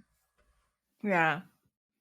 And I mean, there could be other layers to this. It's possible that he also, since he's a big star now, like, and has all these women coming after him, maybe he's wanting to take advantage of that a little more. I don't know, but yeah. We don't know. Once again, this is a section I wish we had been like, they'd spend a little more time. She'd spend a little more time layering it a little bit through here. Yeah. But we only have so much time. Okay. I think it would make it too much Quincy's story though. And I think she does want to center mostly on Monica. Like they are pretty equally portrayed, but I think it is a little more Monica's story. It's supposed to be, right. It's supposed to be very female centric. Yeah. Okay. So anything more you want to say about the breakup or any of that dynamic or? Nope. So we have now one of the other clips of Magic Johnson at a press conference that's going to come between our quarters. And I wanted to talk a little bit about Magic Johnson here because I think it's interesting how his career trajectory is laid alongside of Monica's career trajectory. And I think that this clip that's in this section right before the fourth quarter, I think it's from the press conference where he announced his HIV diagnosis. I wasn't able to 100% ascertain that, but I think it is because it's around the right time period. Mm-hmm. Okay. So just a little bit for our listeners, if in case you don't know about Magic Johnson, much about him, here's a little brief overview of Magic Johnson. So he's often regarded as the greatest point guard of all time. You'll see this written in a lot of different places. And of course, that's Monica's position. He played for the Los Angeles Lakers starting in 1979, and then he retired in 1991 after announcing he had HIV. And later he returned for one last season in 1996. One of the reasons he retired in 1991 is that some players at the time were nervous about having a teammate who was HIV positive because, back then there wasn't a lot of knowledge about how HIV and AIDS were spread to people. Right. And for many, it was a death sentence. Like we think about it now and like AIDS is like super controllable and easy and whatever. But like then it was, people just died and that's how it was. So Magic Johnson's announcement was very important in terms of AIDS awareness. It was especially important in spreading AIDS awareness about how heterosexual people could get AIDS. People who weren't using drugs could get AIDS. Like there was a lot of stigma and a lot of assumptions at the time saying that, oh, you have to have like a certain kind of lifestyle. But like Magic Johnson showed that like, everybody should be aware of AIDS. Mm-hmm. And he went on to establish the Magic Johnson Foundation for AIDS Research and Awareness. And then he did keep playing. In 1992, Johnson played basketball in the Summer Olympics. And he, like I said, he went back to play in 1996 for the Lakers too. And he's been involved in basketball in various ways since then too, as a commentator and buying teams and so forth. He was inducted in the Basketball Hall of Fame in 2002. And in 2025, Joe Biden awarded him the Presidential Medal of Freedom. So, and Gina Prince-Bythewood included Magic Johnson in the movie due to her own fandom of him, but he has another connection to women's basketball. In 2014, Magic Johnson's investment group purchased the WNBA franchise, the Los Angeles Sparks, and which allowed it to remain in Los Angeles. In an interview at the time, he said, "Thanks to my sister Evelyn playing college basketball, I have a great appreciation of the talented players that represent the WNBA. So he's taken an interest in women's basketball as well. He has a respect for the institution, so that's kind of cool. I wish there had been a little more information that Prince-Bythewood had offered in the commentary about the Magic Johnson material in the movie, but she really didn't offer too much more. So, yeah. But I thought it was an interesting thing to have in the movie. I thought that it made her. I thought it made her more real. That she had like this big fandom. Like when she's in her room and she's like pulling down posters and stuff like they're of Magic Johnson. Like she clearly has loved basketball. And I guess if you love basketball, how would you not love Magic Johnson? Like he was like the biggest star. Period. Yeah, like definitely one of them. Yeah, for sure. Yeah, he's one of the names that everybody knows, even if you don't care about basketball. All right. Fourth quarter, 1993, the last part of the film, and it opens in Barcelona, Spain. And I'm like, why would you ever leave Barcelona? But, Monica is in Barcelona. I'm going to call it half Barcelona and half Barcelona. I'm going to do the half and half here. That's wonderful. Also, she's like a rock star there. That's right. Yeah. So like we find out that like as she's gone to Barcelona, which is awesome, and she's like a freaking rock star there. Everywhere she goes, people are like asking for her autograph, giving her food, or posters of her and stuff. We're like, that's not how she is in America, right? Not even a little bit. Yeah. Yeah, and this was apparently pretty true. Like you would be like famous if you played internationally, like from some of the things I saw in this documentary I watched. Like people were stars over there. So, yeah, but the thing is she's not real happy there. She's kind of getting tired of being over there. For me, I'm like, dude, this is the American dream. You moved to Europe. And I don't really get why she's unhappy there. Like I couldn't really get a good sense of like what made her unhappy there, except I think that she wasn't making connection, which is her own problem. Like it's clear that she's not learning the language, which is, come on now. If you're working there, like you should be like trying. Like she has no conversations with any of her really teammates really. Except the coach. So the coach winds up of the Spanish team that she's on winds up giving this big speech all in Spanish. Yeah. There's no subtitles, which I think is great. Which I understood the majority of. He's talking about, pero este año es el próximo año. He's saying, but this year is the next year. He's always like, he's saying something like, every year we say next year, but this is the next year. Like he's trying to like make them feel like we got to do it now. And then they finish up with la lucha, which roughly means like the fight, which is very similar into Korea. They would say fighting when you're supposed to do really well, fighting. So yeah, big, very inspirational speech. And yeah, she doesn't know what the guy's saying. She has no idea. And she's sitting like off, but like all the teammates are sitting and like listening and being like close in a group. And she's like off by herself, like putting on like shoes or something. And then she does wind up asking one of her teammates, she's like, so what did he say? And she's like, he said to give you the ball. Yeah. So she's a really good player and she's doing well, but she's not happy there. But I think like later when she's talking to Quincy, we get the idea that like maybe she's been missing him like this whole time and she's watching his game in Spain. We see her watching his game. So she is like hung up on this guy. Yeah, she really needs to like move on. I'm sure they're really hot Spanish guys who appreciate her and, don't act like giant babies. And so you love this movie, but you don't like the couple getting together. I'm perfectly fine with them getting together. So that's what she wants, and therefore I'm happy for her. But like I, as her Monica's friend, I would be like, girl, we need to get you under somebody else for a little while because I think you're hung up on a dude who's a dream of a person who's not really the person that you think he is. Yeah, like there are other guys in the world. I'll say there are other dudes in the world, and maybe you should be with one, and then maybe you'll leave him behind. Yeah, it really like in one of the commentaries, like Sanaa Lathan and Gina Prince-Bythewood were like kind of debating amongst themselves, like, did she sleep with anyone else? Like in all these intervening years. And one of them, I can't remember which one said probably she had. The other one said probably she hadn't. And I feel like she seems like someone who hasn't really. I don't think she has. I think she's like, this is my one trick pony. That's my dude. And she's also just she's also just very like awkward. Like it doesn't show too much because she's very focused on sports, right? Yeah. But like in social settings, like she is actually very awkward. And I think that is something that also makes it hard for her to, she's introverted and she's not like out there. Yeah. She needs a sidekick who like was her like wingman. Yeah. Well, she runs into a potential, sidekick if they were playing in the same country. She runs into Sidra, who she took the point guard position from at USC. And Sidra is on the opposing team at the IWBA championship game that she's playing in. And after Monica's team wins, we see Monica and Sidra eating together. And Sidra is like happy about her situation. Like she likes being treated like a star. She likes the Italian men. She's happy with her situation, but Monica's missing home. And that's kind of the whole point of their little convo. And I'm like team Sidra on this. I'm like, yeah, I'm very happy for Sidra. I am too. I was like I looked at Sidra and I was like, Monica should be living this life too. Like these are her like prime years. And this is like a place that loves her. Why would you go back to a place that doesn't? Yeah, but it's different people, I guess, different people. The heart wants what the heart wants, man. Yeah. So Monica's then watching Quincy's game, and that game we then see the game change to Quincy's dad also watching the game.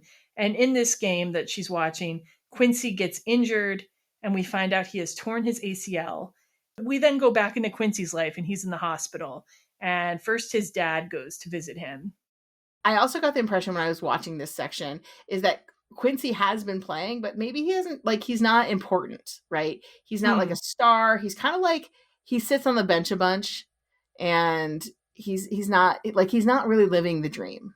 Yeah, I got that idea too. I think they even say something like it's great to see the players from the bench or something. Yeah, something like that. Yeah. It's like getting him out there. You're like, Quincy has made poor choices is what we're learning right now. Yeah. But he still is in the NBA, but now he's got this injury that's quite serious, and his dad goes to visit him. And I don't remember, honestly, I didn't take notes on what they said, and I don't really remember what they said. I just remember that Quincy's crying at this point. Yeah, Quincy was continuing to just live his worst life, and his dad's like, dude, you get over your shit, and what, you made these choices, you just got to live in them. It's been 5 years, apparently, since they were visiting, so, yeah. Yeah. And then Monica comes in. Yeah, and she comes in and she tells him that she's not going back to Europe and basketball isn't fun anymore, which Quincy finds just, very incomprehensible. Which, honestly, I would find kind of annoying, too, if I just injured myself and someone's like, I don't care that much about basketball, and they're totally healthy and they can still play. I'd be like, maybe this isn't the right time. Well, but it is, because he's like, well, why would you be here? And she's like, I'm not happy. And really what the subtext of this whole conversation is, I've come back because I want you back. And I think that now that you're injured, maybe I can have you back. I don't know. And then Quincy's just like, girl, you look fine. But also, hold on one second. Tyra Banks walks in, a young, gorgeous Tyra Banks, who apparently is Quincy's fiance. Yeah, Tyra Banks plays his fiance. She's a flight attendant. What's interesting to me is both of them are wearing red. Yes. Tyra Banks is wearing this red suit, and meanwhile, Sanaa Lathan's wearing a red shirt. It looks a little bit like, suburban mom shirt. Yeah. So I think that was purposeful. I think they were both wearing red, but and Monica's still not really going to be winning on her fashion plate looks or anything. No. And so Quincy's like, look, I have this hot flight attendant fiance who's here to make me feel better. Tyra Banks brings him flowers, which I think is adorable. She's like, here's some flowers, baby. And Monica is like, oh, I thought you were just waiting around for me. I don't know what Monica thought was going to happen when she came. She clearly did not get the 411 on what was going on in Quincy's life, which should have been a one phone call away. Yeah, right. She could have called her mom because her mom already knows about this girl. Yeah, that's what I was like, what is Monica out there doing? I don't understand where Monica's head was, but okay. She's just like, I'm going to go back. I'm going to win Quincy. And she's like, oh, I didn't know he had a fiance. I don't talk to anybody. I'm just living in Spain. Well, anyway, now she goes back and talks to her mom about the Quincy situation. But her and her mom end up having just a totally different conversation about how neither of them really feels like the other one respects them. Mm-hmm. We find out that Alfred Woodard all these years has felt like Monica never respected her and was just maybe even ashamed of her for being a housewife. And meanwhile, Monica's like, you didn't come to my games, or if you did come, you brought a book. And I never felt like you cared about what I did, only if I looked pretty that one night. And it's a whole intense interaction between these two. It is. And it's actually a really, it's a real solid, good conversation for if you've ever had a mom and daughter conversation that has gone as adults.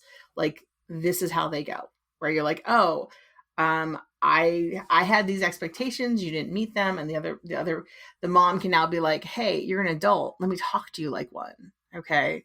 I don't like how you've been treating me or respecting me or whatever. And I don't know. Do you think that Monica did not respect her mom? I think when you're a kid, it is pretty natural to like worry more about how your mom is regarding you than how you're regarding your mom. You know, Mm-hmm. I don't Yeah, think parents necessarily become real people to you until you're a certain age I agree. necessarily. So I think Monica has some legitimate grievances with how her mom was always complaining about her being a tomboy and her just playing sports. Like, I don't think she ever felt accepted. I You agree. know, It's like I thought that conversation, like, I don't think I think it was her mom's responsibility to show her or to explain to her that, like, yes, she does a lot for her father, but these are the reasons, and that it's mm, hard to be a housewife, and that these are the choices she made because they make her happy. And although they're different, they have different, like, what each of would make them happy is very different. She, as her mom, just wants her to be happy, yeah, and also hope she understands that, like, she's trying to be a good role model and how, like how you love your family in different ways. yeah, But they don't have those conversations. And it is sad that also that Monica's mom essentially is like, you didn't want me to come to your games. And Monica's like, of course I wanted you to come to my games. You're my mom. And you can yeah, see like the blow of those words to her mother, yeah. because No, she really didn't. I don't think that her mom really thought that she ever wanted. I think she was embarrassed by her. So because her mom had all these like hangups about how Monica was feeling towards her, she kind of like tanked that relationship. yeah. Parents don't always know what they're doing. Yeah, Yeah, they don't. Like, we always think as kids that our parents like know everything, and then when you become adults, you're like, oh right, they're just flailing around in the dark too. Yeah, so I thought this was a really good conversation for both. I could have watched a whole section of just like mom and Monica. Like, I mm. could watch a whole subplot of that, because I think that their relationship is so layered, and we only get to see like the very tip of it. All right, now, guess what? It's another montage. Because that's what this movie needed. Honestly, like, okay, I've rated this 5 on Letterboxd, and now I'm considering putting it back down to a 4.5 again, just because there's too many montages. But Like I when I mean, the start, montages do the things that they're supposed to but do, there though. no, but there's too many of them. It's just too much. It's like it's too much. I like montages, but there's too many in this movie. I'm sorry.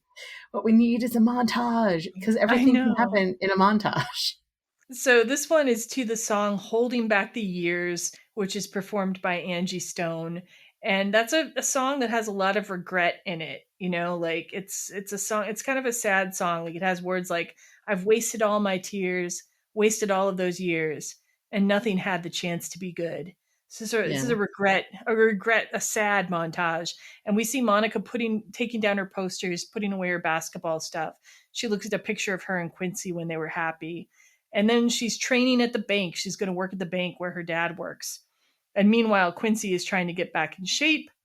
And Monica sees Quincy with his fiance in his room across the yard from her. So once again, we see this across the yard view. Okay, so I'm going to say here. So, do we think at this point? How do you feel about Monica, Jennifer? At this point in this movie, how are you? What are your feelings about Monica? Like, she is not a character I identify with much, to be honest. Like, I don't really identify with either of the main characters in this movie. Like, it's not that I dislike them, but like, I would not make the choices either of them make. Like, I'd be like, Absolutely true. I'd be with Sidra. I'd be with Sidra over in Europe, man, living my best life. I'm sorry. True. Same with me. But like, I think it's really interesting. Like, I look at how like just like mopey Monica kind of is, and how she's like, I'm giving up this thing that I've been so passionate about for so Mm-hmm. long. Yeah. And I really, one of the things I think this movie is missing is the reason why Monica stops loving basketball. Because this is something like she has picked over everything for so Yeah. many years. And I don't know why exactly she stopped loving basketball. And I know in real life, sometimes, it's a slow kind of like eek of you deciding you're changing, you don't like this thing anymore. But like, I didn't really understand why suddenly she just was not about basketball, and she's going to go like work a regular job, like at a bank, like her dad. I mean, that seems so not Monica. Yeah, I mean, you could even at least be like a basketball coach or something. I don't Yeah, know. or But do work in a school, something that's still adjacent to something that you absolutely love. well, she tells Quincy, like eventually, like we get there in a minute or two. She tells Quincy it's because of him, like he's what's missing, and like maybe I don't know, but like he has this fiance now, so it's like, yeah, for me, it's like she should have like told him like basically right away, like, listen, I came back for you, and I guess you have a fiance now, so I guess I'll go back to Europe if you're not interested. I don't know. Right? Yeah. I like getting to the point with these things. I don't like moping around and taking a whole ass job at a bank, you know? Also, like they've been apart for so long. Like 5 years. I mean, that's not that long, to be But honest, if you really they love have someone. those years are like formative years. Like they've been away from each other so long, and apparently they haven't been having conversations. And Yeah. stuff. Like they've just been apart, and then Yeah. she's pining over this guy. I get the pining. I understand the pining. I have pined for longer than that. So pining I understand, but what I don't understand is like not just coming back if you've been pining that much, not just coming back and getting to the point. I don't know. Well, that's what I'm saying. If she's been pining this long, right, girl, go again, pick up the phone from Spain. There's no phones in this universe, Sybil. They don't exist. The phone. It's the 90s. Drop an email, right? I don't know. Pick up a phone and be like, hey, I saw your game. All I've done is think about you. I miss you. Like, have a conversation. Instead, you're like, I'm just going to blow up. So, like, I think this is supposed to be like she's supposed to be blowing up her life, but she's doing it in a quieter way. Yeah. But, like, I don't really understand her motivation here. And it's a part of the film that makes me very sad because I'm like, I want to understand why Monica has decided that she's going to give up her life, essentially like her mom, for a man. Well, most people weren't using email yet, so I'm just going to put that little quibble in there. It's 93, so that wasn't. I said pick up the phone. I did. Yeah, but phone too. Yeah, phone too. So that part doesn't make much sense. But like, yeah, I don't know. She's not a very direct person. She isn't. You know, it takes her a long time to get places too. Like the first time around, she liked him when she was 11. Apparently, she liked him all through high school. And they don't get together until like the end of high school, right? So like she's slow. So yeah. Yeah. So this is just a part where I'm always curious, like, because when people watch the film, I'm like, I want you to tell me why Monica gives up basketball. And most people are like, well, I think it's because she wanted to be with Quincy. And then they say it and they're like, oh, and I'm like, right. She gives up the thing she loves because Quincy needs her to give up basketball. There's nothing that said that she had to give up basketball to have Quincy. She made that decision, and I think it's a really strange one. Well, because at the time the WNBA didn't exist yet. Maybe in the movie, like maybe it's like implying that she's in the first season of the WNBA. You know, at the end of the movie. Okay. So like I think that's probably why. Like literally, she can't play professional basketball in the United States, but like we were talking, she could still been a coach or something. So. Yeah, she could have done something adjacent, not work at a bank. Yeah. Okay, thanks for like taking the time to talk to me about this because this is an area that I'm always like, I would love to know what was her motivation and what people think is her motivation. All right, let's see. Where were we? Okay, Shit. so we're at the point where she's pining. So she's wasted all these years, whatever thing, and she sees across the way that Quincy is like with his fiance, and she decides finally that maybe she should do something about this. Yeah, but like first, before she does something, we have this little scene where Quincy talks to Monica as she's coming back from the bank, and he tells her that he's thinking of quitting basketball, but he hasn't told his fiance yet. And he tells her, it seems like I needed ball when I was trying to be like my pop. So like it seems like Quincy's attachment to basketball is less organic than Monica's. Like he was doing it in some ways to please his dad rather than to like be himself. But he's very confused as to why she quits. He says, I never knew anyone loved ball as much as you. Right. And also the fiance's not there right now. She's on some kind of little trip. So, I mean, she is a flight attendant, so that makes sense. So yeah, that's been established. This is the moment where you might want to talk to him, but she doesn't do it yet. This would be the moment where you're like, you know, the reason why I left is because I missed you. And so I've decided I want to be with you. Leave your fiance behind and come be with me. Yeah. But I want to put in, there is a deleted scene on the DVD where Quincy's actually starting to tell his fiance about how he's not really into basketball anymore. And she's not really listening. Like, she's like, oh, baby, you can still do it. You're just going to get in shape and it's going to be great. And it's like, either she like doesn't want to hear it or she just doesn't understand. And so that was a scene they deleted, but it kind of shows you context of like, oh, this is maybe a woman who's not 100% with Quincy, maybe for the right reasons, maybe. Yeah, you don't know. Maybe, or she's just trying to be supportive. I don't know. I think it's a good scene. I'm sorry they deleted it because like that seems Yeah. like that would have really added layers to like, you know, why maybe he decides to leave. Yeah, with the pacing though, I think like it makes the movie a little faster. So Yeah. So now we come to a scene where Monica's tossing and turning in bed at night, and she goes out of her window again and she knocks on Quincy's window. And he is like not the way he used to be about it. He's very reluctant, kind of like, why are you waking me up? And then she confesses her feelings to him. And I've got a clip of that leads into a basketball game they play. So let's listen. You asked me what was missing. What? From basketball.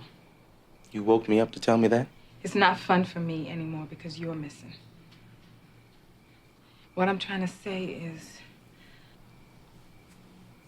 I've loved you since I was 11. And the shit won't go away. We haven't talked since college. You wait 2 weeks before my wedding to tell me something like that. I don't know, I probably should have said it 2 weeks ago. You haven't changed. You still think the sun rises and sets on your ass. Well, guess what? It doesn't. Then why are you so upset? Because you don't pull this shit on someone who's about to get married. Better late than never, right? Wrong.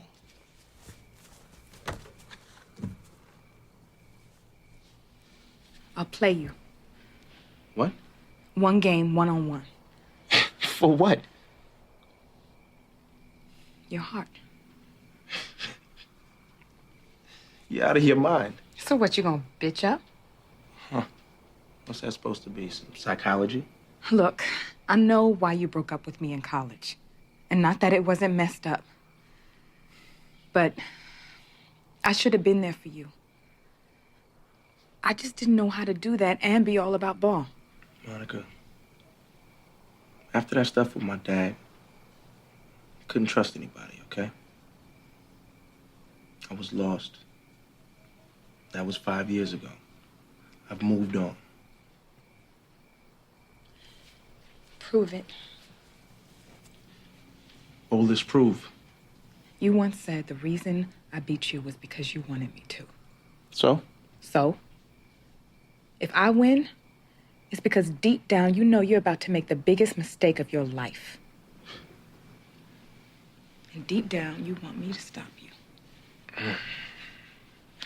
And what happens when you lose? If I lose, I'll buy you a wedding present.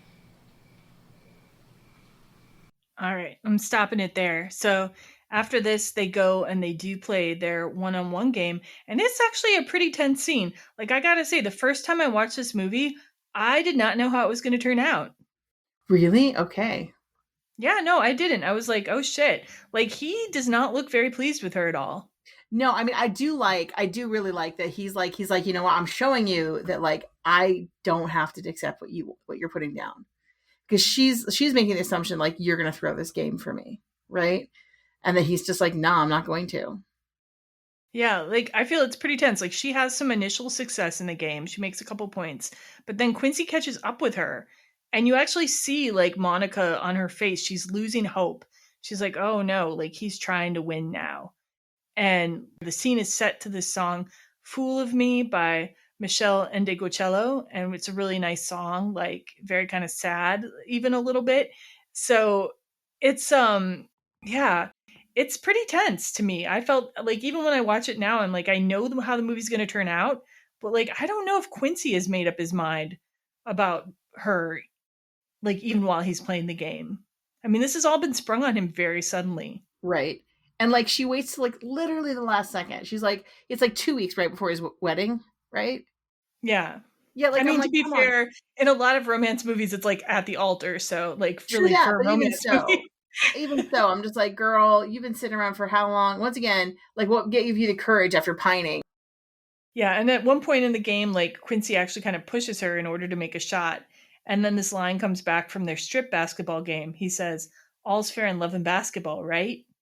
But this time it's not playful or flirty. It's like kind of being defiant to her. Right. Do you think that when he goes into this game with her that he already knows that he's gonna like let her win? Or do you think he's like, no, I'm pissed that like I mean, she doesn't win. He wins. I don't think right. he's I honestly, I'm not even sure. Like, I think the moment he decides that he's gonna like maybe take her back is actually when she turns away and looks so defeated. I think it's like after he's won the game, and then she's realized that he won, and then she turns and to walk away, and her shoulders are kind of slumped, and she looks so sad. I think that's the moment when he's like, "Oh shit, I do love her." Right. So what Because do you I don't think? want to see, because I don't want to see her sad, and I don't want her to walk away. Okay, that's what I want to know because I'm like, what makes him change his mind? Because I also think that he went into that game being like, what is this shit about, right? Like I'm Mhm. living my life perfectly without you, and like you've not even been in it, and suddenly you're like all of a sudden declaring love to me. But then like something happens, and it's whether she finally like he realizes that she is going to give up on him, and that maybe he always thought that he had her kind of in the corner because she always was. She's always kind of been like the girl that he could fall back on because I think he always knew she kind of liked him. Hmm. And I then think always he realizes, no, this is it. It's now or never. I think it's just like he sees that she's genuine. He sees like how genuinely hurt she is.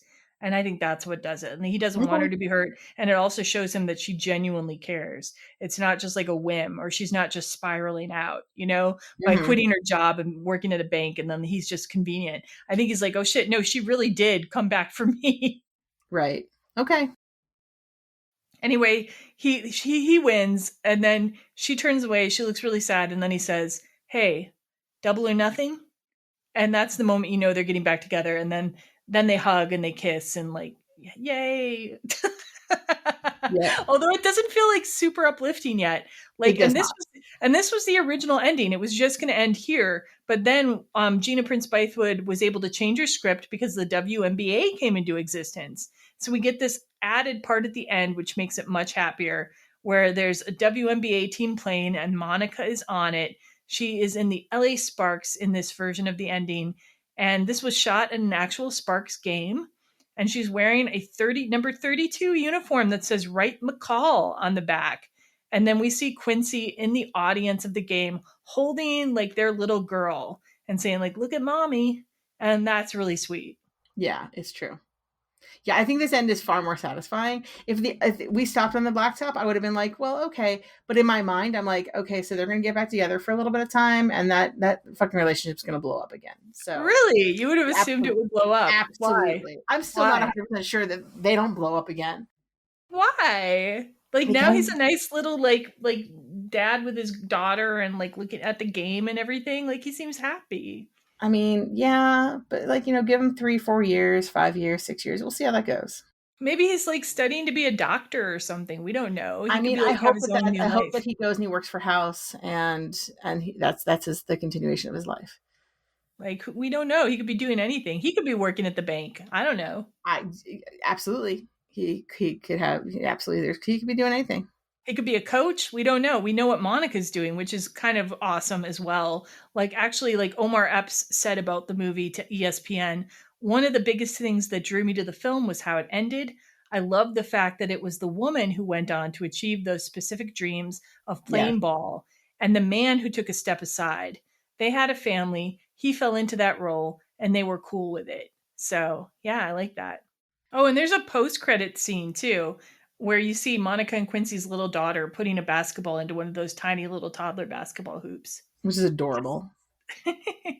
So you have also seen the post-credit scene. Absolutely. So in my mind, I'm always like, what really happens is she doesn't play basketball ever, and she gets like super into like, I don't know, skateboarding or something.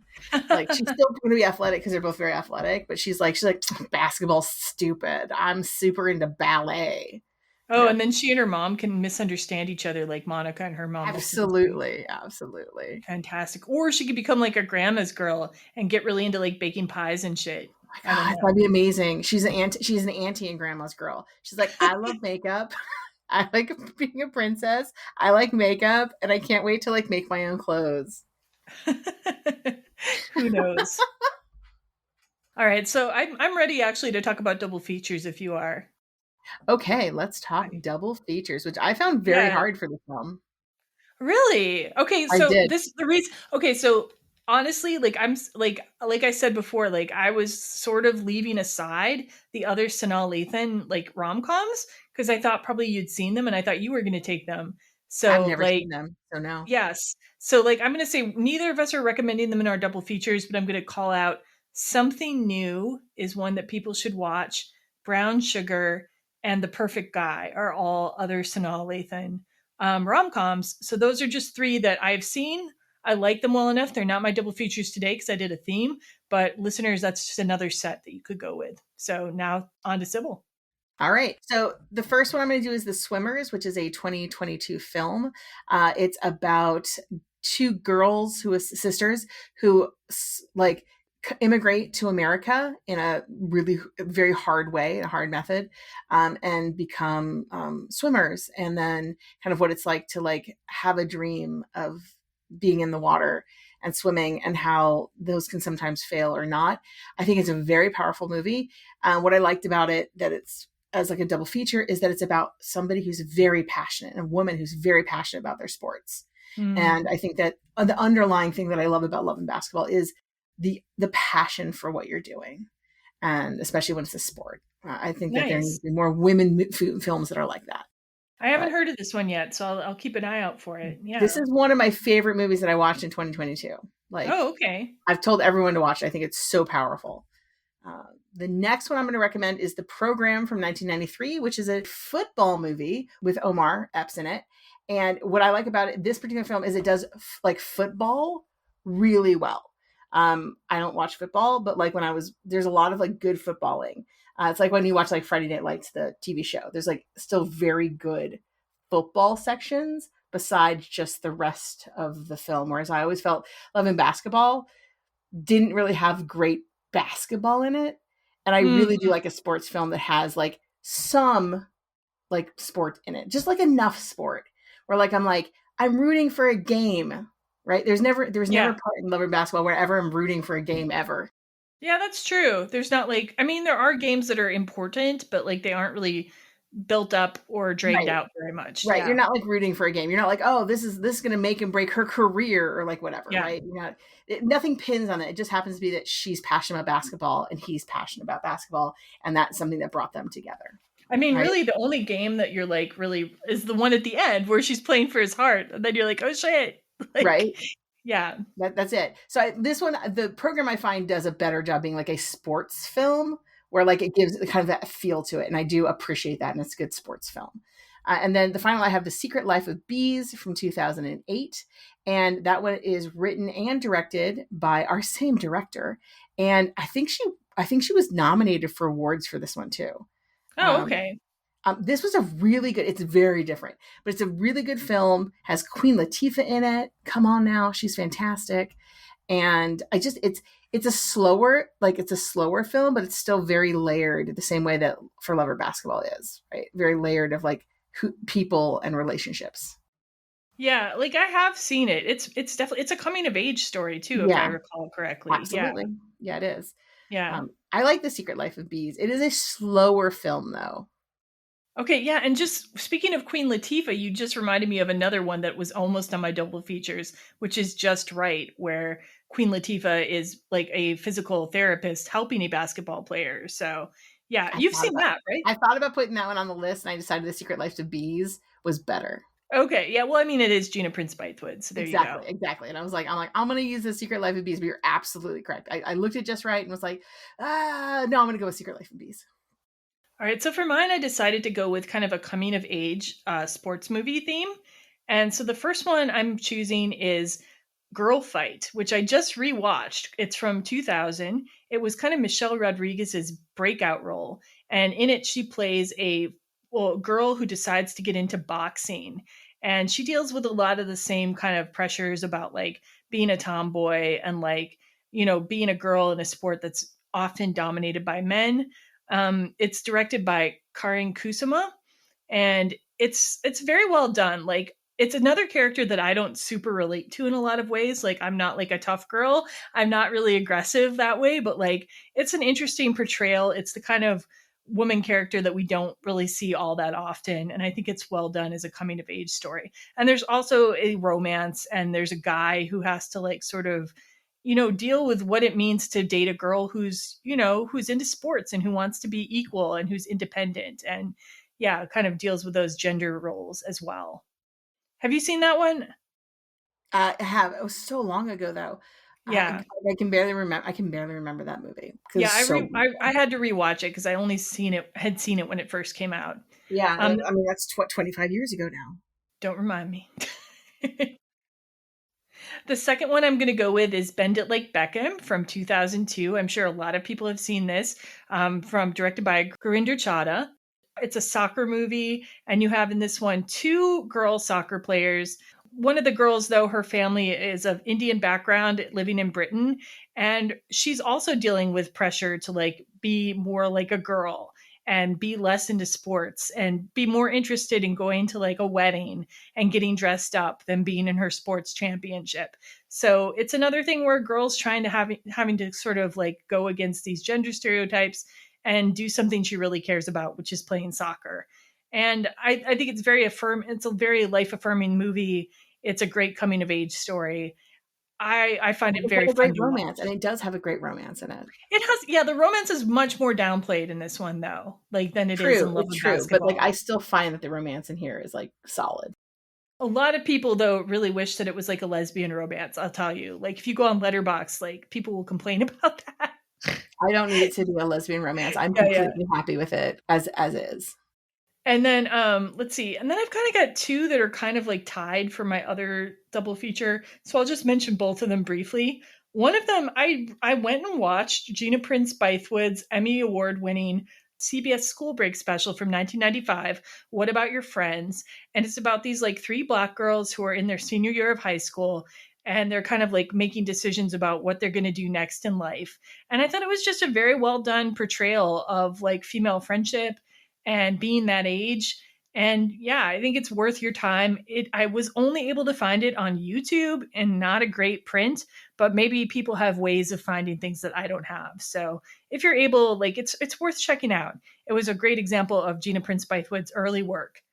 And then another one who's sort of tied for double feature is The Wood from 1999. Sanaa Lathan and Omar Epps appear together in this movie, although Sanaa Lathan is only really in it for like a couple minutes. Like Omar Epps is in it for much more of the movie. It's about these guys who are like, one of their friends is getting married, but he's kind of gone missing, and they have to go and find him and get him back to the wedding.